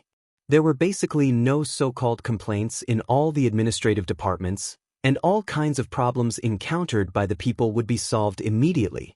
Beihai had lost some of the darkness, so the gray living space had also been completely erased. Not to mention society, even the hoodlums in schools could not be seen anymore. Everyone knew that some things had no future. There was no absolute fairness in the world, but Mount Dibing created a Beihai province for everyone. As long as they worked hard, they could certainly change their lives and destinies. Whether it was fair or not, at least it was worth the sincere expectation of every person in Beihai. They lived and worked in peace and contentment, singing and dancing to promote peace and prosperity. They might also encounter competition in the workplace, be surpassed by people who were better than them, encounter all kinds of difficulties, all kinds of problems, and all kinds of things that they could not tell others. They would still stagger or sing all the way in a hurried and busy life. But in this land, there was no procrastination of the administrative department, no hidden daggers in the smiles of gray people, and no unjust treatment of the big fish eating the small shrimps. Even some of the distorted ideas in Zhengzhou State were not many here. People in Beihai always believed in one thing. If your life did not change, it was not the problem of society, but your choice was wrong. How simple was this sentence? But this was Beihai. There was no outside storm, no desperate gray, no special features that could destroy the will. Outside Beihai, there was another world. But in fact, these so-called no, and even more things, those things from all corners and fields intended to reach deep into Beihai for some purpose, did all of this really not exist? That was impossible. Darkness and gray had always existed, but they could not enter Beihai. All of this turned into overwhelming pressure and fear that seemed to be able to destroy everything. It fell on Mount Dibing and on every patriarch of the Wang family of Beihai for hundreds of years. Generation after generation. They silently carried all of this, the storm, and the stormy waves, and never took a step back. In front of the number 1 building in the courtyard of Beihai provincial government. When Siyuan met Wang Xingxiao, the gorgeous morning sun was rising from the sea level in the east. The warm light penetrated the darkness and pierced the dark clouds in the sky. The light fell from the sky and pierced Wen Siyuan's eyes. In his sight, Wang Xingxiao was walking over step by step. The sword energy was dense, and the space was twisted.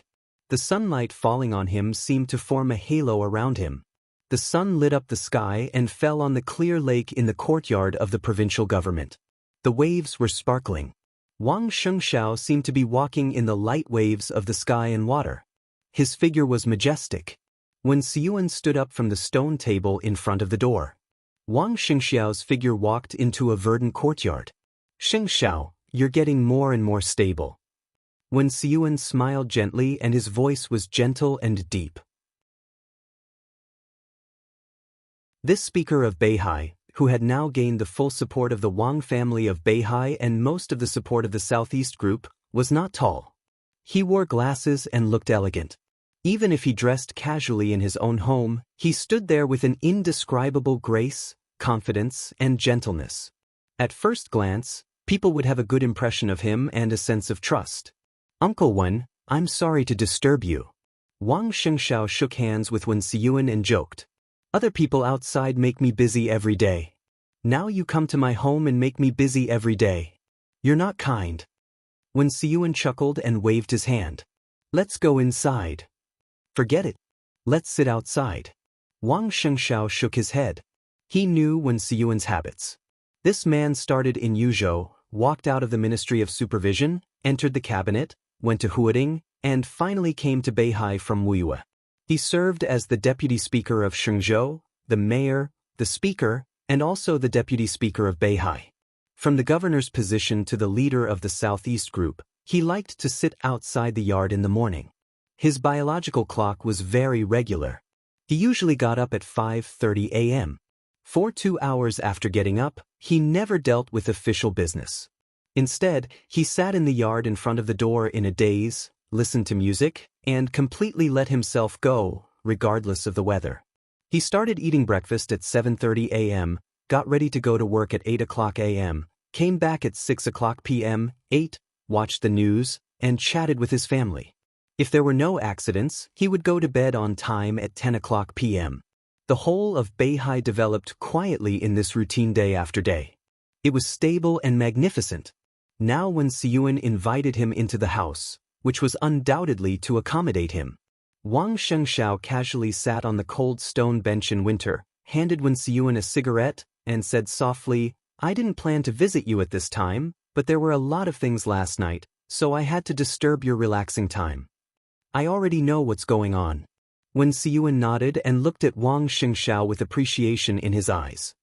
"The second place on the divine list. Not bad. You are still young. In another 10 years, it is hard to say who will be the first.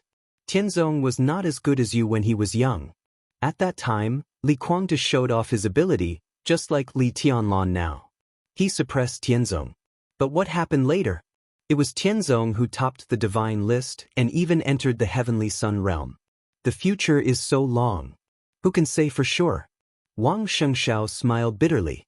Looking at the rising sun, he laughed at himself and said, the second place on the divine list, can be said to be the real shadow of my father. Without Wang Tianzong's supreme sword energy, Wang Shengshao now had the strength of the half-step invincible realm, and there was still a long way to go before he reached the invincible realm. The second place on the divine list? He couldn't even get to the bottom of the divine list. Still the same sentence. When Siyuan's voice was calm. The future is so long. Who can say for sure? Wang Shengshao nodded and said, this is not the most important thing. I didn't come here to seek comfort because I lost my life in Mount Dibbing. When Siyuan's eyes flashed. The new ranking of the divine list had become an established fact and could not be changed. In fact, Beihai had known this result for a long time. The glorious list that shone in the dark world now was signed by Wang Shengshao, who represented the recognition of the Wang family of Beihai. When Siyuan said that he already knew what happened last night. Obviously, although the fact that the new ranking of the divine list could not be changed was shocking, it was not enough for people who knew Wen Siyuan to break his routine. Compared with the dark world that was still sensational, the whole Zhongzhou state had been completely attracted by the fact that Li Huaqing suddenly came to Emperor Dong's palace. What do you want to do? When Siyuan looked at Wang Shengshao and asked with a chuckle. Before we do anything, we have to know what Li Huaqing means. Wang Shengshao took a drag on his cigarette and frowned slightly. It should not be difficult to guess what he means. When Siyuan shook his head. This was the most sober and calmest time of the day, so what he said seemed to have an unquestionable power. Li Huaqing can't let Li Tianlan leave Zhongzhou state. He went to Xinyuan city, which is a guarantee. As long as he is still in Emperor Dong's palace, no matter how fierce the fight outside is, Li Tianlan will not really turn against him. It doesn't matter if it is a fight, a tit-for-tat, or even a life-and-death fight. For Li Tianlan, no matter whether he dares to do it or not, it is a fact. Li Huaqing in Emperor Dong's palace is equivalent to putting his life in Li Tianlan's hands. This sense of security will not even let Li Tianlan have the idea of turning against him completely. Now the idea of both sides is very simple. They each have a trump card and there is room for negotiation, but no one is convinced by the other. Li Huaqing wants to control Li Tianlan and let Emperor Dong's palace better serve Zhongzhou state. Li Tianlan is dissatisfied with Li Huaqing because of the Li family. Li Kuangde? This is actually just a cover. Of course, this cover is indispensable. But the core problem is still Li Huaqing and Li Tianlan. They can negotiate, but they don't want to. Both sides are afraid of making a bad start and giving in without a bottom line in the future. So they can only fight. Today I will take you down, next year you will take me down. When you are tired of fighting, sit down and talk. Anyway, Li Huaqing is in Emperor Dong's palace, so it is very convenient for both sides to communicate. They can talk at any time. If they can't reach an agreement, they can continue to fight. Both sides are now showing off their strength so that they can put forward better conditions in the final negotiation. Now the whole world knows Li Tianlan's trump card, so it is too easy to guess. Both Emperor Dong's palace and Li Tianlan have the right to negotiate, so his trump card is a life and death struggle. Once he leaves Zhongzhou state, all the people who have offended him in Zhongzhou state have to be cautious like frightened birds, guarding against his possible assassination and beheading at any time. This is Li Tianlan's personal power. Under the counterattack of Zhongzhou state, Emperor Dong's palace is destroyed. Apart from other things, the flourishing age fund alone is enough to cause a shock to the global financial order. The financial storm is very likely to evolve into a worldwide financial crisis. Many domestic fields will also be shaken at the same time, causing a huge social impact and immeasurable losses. At that time, if that really happens, The huge impact is estimated to be enough to make any prime minister step down directly.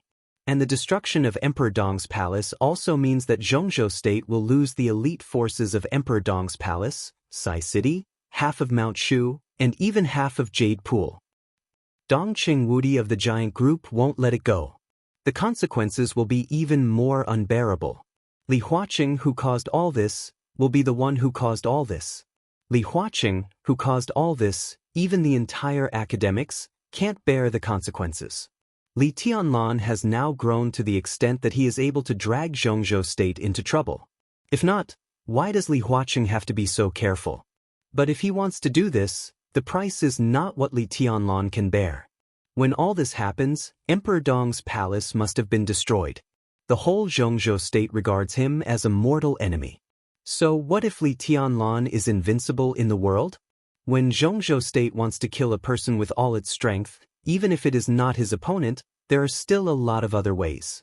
In that case, Zhongzhou State will be very uncomfortable, and so will Li Tianlan. When Siyuan's voice paused, and then he continued, so it is unlikely that Li Tianlan will use this trump card. But anyway, this card is in his hands. Since he appeared in the sight of Zhongzhou State, the outside world has been comparing you with Li Tianlan and Gu Hanshan. Now Gu Hanshan has long been eliminated, and Jiang Shangyu has joined. Among the three of you, Li Tianlan's talent and strength are beyond doubt, but he is too radical. In terms of strength, you and Jiang Shangyu are not as good as Li Tianlan, but in terms of calmness, Li Tianlan and Jiang Shangyu are not as good as you. In terms of forbearance, you and Li Tianlan are not as good as Jiang Shangyu. If the situation happened to you and Jiang Shangyu today, Zhongzhou State wouldn't be too worried, because the possibility of you compromising is very high. As for Li Tianlan, of course, it's also possible for him to compromise, but the possibility of him directly falling out with you is also very high if he doesn't compromise. His character makes many people worry and even fear him. If Li Tianlan plays this trump card in extreme anger, I'm not surprised at all. At that time, the new group and the academics will die together, and Zhongzhou State will be in deep trouble. Wang Shengxiao shrugged. That's why Li Huaqing will rush over. As long as he is there, the possibility of this happening is very low. When Siyuan said faintly, the most important thing is that Li Huaqing definitely has a trump card in his hand, and it is a decisive one. After analyzing the current situation, he thinks that as long as he plays this card at the right time, Li Tianlan will definitely compromise, and there will be no second choice. What will it be? Wang Xingxiao's eyes flickered a little. Countless people were analyzing Li Tianlan's character, but no matter how they analyzed it, one thing was certain. Li Tianlan was completely amenable to coaxing but not coercion. It was difficult for the so-called threats and oppression to make him compromise. Maybe at that time he would rather die in glory than live in disgrace. He shook his head slightly and said softly, "Anyway, it is unlikely to be a threat or anything." Then it can only be interests. When Siyuan said lightly, "What interests can move Li Tianlan the most thoroughly? Let him compromise quickly and let Li Guangtu go, even if he will become Li Guangtu's opponent, even if it will make the integration of the Li family become far away? How great is such a benefit that Li Huaqing is so sure that Li Tianlan will compromise?" Wang Shengxiao was silent. His thoughts were a bit chaotic, but he knew what Wen Siyuan meant. Even though he didn't know what Li Huaqing's trump card was, from these few words, he could understand that this trump card represented unimaginable benefits. It was almost unprecedented, and could even be said to be unprecedented in history. But what could it be? It can't be that Li Huaqing intends to have Qin Weibai kidnapped to threaten Li Tianlan, right? Wang Shengxiao made a joke. When Siyuan was stunned and actually began to think about this possibility. Is Qin Weibai still in Zhongzhou State? Wang Shengxiao was also stunned and said helplessly, "Uncle Wen, I'm just kidding. How is this possible? Why not?" When Siyuan looked at Wang Shengxiao deeply, his eyes flickering. If he does this, he will completely become a sworn enemy of Li Tianlan. Even if Li Tianlan will compromise, will Li Huaqing really dare to let Qin Weibai go back in the situation of a dead end? He can only bite the bullet and control her. What is this? Keep her captive? Let her meet Li Tianlan once a year. Let Li Tianlan become a slave and fighter of Zhongzhou state? Wang Xingxiao's voice was a little cold. Wen Siyuan looked at him quietly. So you think that even so, Li Tianlan will not compromise? If that's the case, then there's no possibility of compromise. Wang Xingxiao's voice suddenly became incomparably calm. In some ways I am the same as him. Putting myself in his shoes, if Li Huaqing touches Song Ci, I will not compromise. Instead, I will try my best to retaliate at all costs. So if Li Huaqing really does something stupid, then Li Tianlan will definitely go directly to Yuzhou and massacre the academics. What else can Li Huaqing do unless he is crazy and completely disregards Zhongzhou state? Facing the crazy Li Tianlan, will he really dare to kill Qin Weibai? So it can only be interests. Wen Siyuan looked at Wang Xingxiao thoughtfully and nodded. Wang Xingxiao did not speak. He frowned and was preoccupied. The conflict between Li Huaqing and Li Tianlan had attracted the attention of the whole Zhongzhou state. The confrontation began, the chaos was coming, and before the election, the sensitivity of this time could not be overstated. All the major groups, even the local teams that wanted to be promoted to groups, were cautious at this time, but they were also ready to make a move. Every decision-maker's every move at this time would first think about not losing points, and then they would think about fighting for more things. They were extremely cautious. In the hundreds of years of history of Zhongzhou state, the Southeast Group, the Prince Group, the North Group, and the Giant Group had all made mistakes at this point because they were too aggressive. As a result, they couldn't recover for 10 years, 20 years, or even longer. They still existed today. It showed that they barely survived. Similarly, there were also teams that were not inferior to the Southeast Group and the Prince Group. Because of a wrong decision at this time, they were defeated and eventually disappeared from everyone's sight. The most recent example was the North Group. A few decades ago, the scale of the North Group was no less than the current Southeast Group and Prince Group. It had 2 stable director positions and 5 to 7 counselors. In the North City, the Northeast region, and more than half of the Northwest region, it was powerful and influential. However, because of a single mistake in decision-making, the various groups that had been restless seized the opportunity to bite the North Group and tear it apart. During that period, the Prince Group tore a large piece of Northwest territory from the North Group. The Giant Group also directly grew stronger at that time. The academics also appeared for the first time at that time and began to use Liaodong as the foundation. After decades of operation, it developed to the present situation. The Southeast Group also made some mistakes during that period, but in the end, it also tore Longjiang province from the North Group. Correspondingly, the North Group retreated step by step, and in the end, they only managed to defend the North City. Compared to their previous grandeur, the North City's current structure of 1 director and 2 counselors was only slightly stronger than the precarious Special Warfare Group. The election was getting closer and closer. With the conflict between the new group and the academics, there would inevitably be more and more people who could not help but directly enter.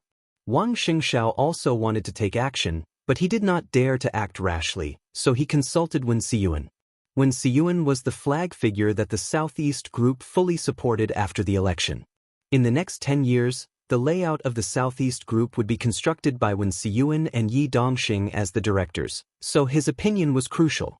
In fact, after talking with Wen Siyuan, Wang Xingxiao would immediately fly to Yuzhou to meet Yi Dongxing, Ji Wenzhang, Wan Qingyun, and the counselors of the Southeast Group.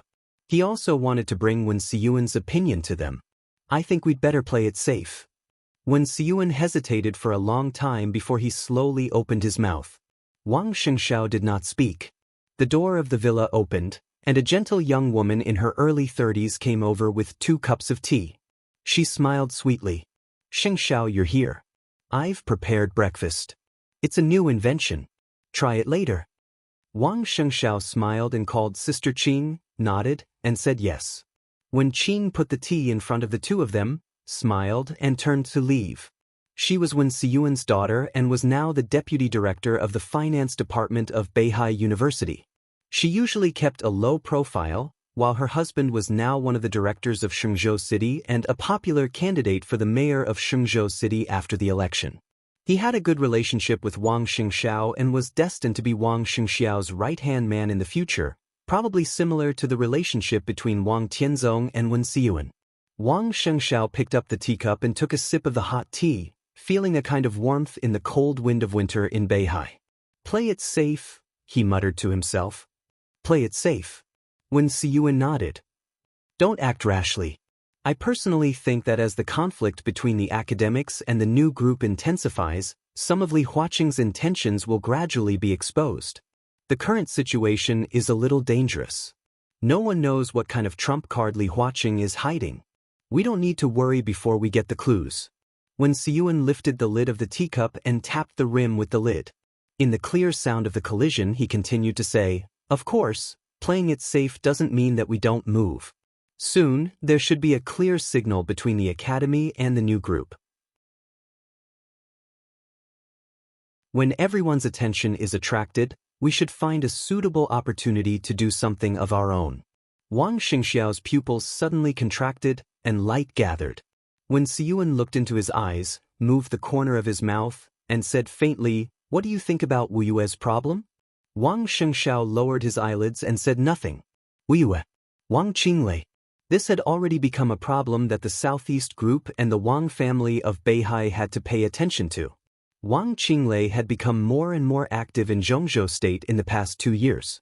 Whether he attended various activities or made discoveries on various occasions, everyone could clearly feel that he had drifted away from the Southeast Group and was heading in the opposite direction.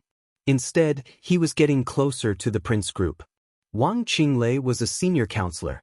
With his qualifications, if he didn't betray, the Southeast Group was ready to push him and Wen Xiyuan to be directors of Zhongzhou State. 5 years later, Wang Qinglei was also a suitable candidate to compete for the position of president in the eyes of the Southeast Group. Perhaps it was the long-term oppression under the shadow of Wang Tianzong, or he felt that it was unlikely for him to sit in that position in the Southeast Group, or he could no longer control his ambition.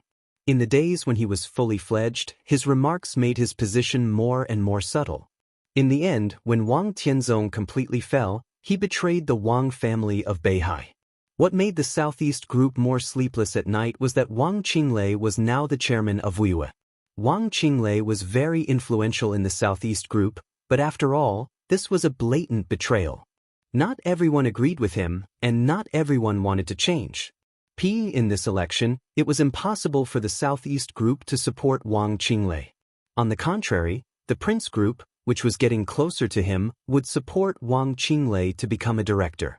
However, this kind of support was also reserved. If Wang Qinglei wanted to go further in the Prince Group, the first thing he had to do was to face the current chairman of the Southwest Group. He and Yi Dongxing could be said to be the strongest opponents in the Southeast Group and the Prince Group, respectively. Tan Zhao, the chairman of the Southwest Group, was no worse than Wang Qinglei in terms of qualifications. Compared with Wang Qinglei, who joined the Prince Group halfway, Tan Zhao's position in the group was obviously more deep-rooted. His existence affected many circles inside the Southwest Group, big and small. If Wang Qinglei wanted to defeat Tan Zhao in the Prince Group and get most of the support of the Prince Group, he had to do something first. Simply put, the Prince Group needed Wang Qinglei's proof of loyalty, or in other words, a sufficient expression. What could Wang Qinglei use as a proof of loyalty? A gift that was big enough to defeat Tan Zhao, Wu Yue. The whole Wu Yue. It could only be Wu Yue.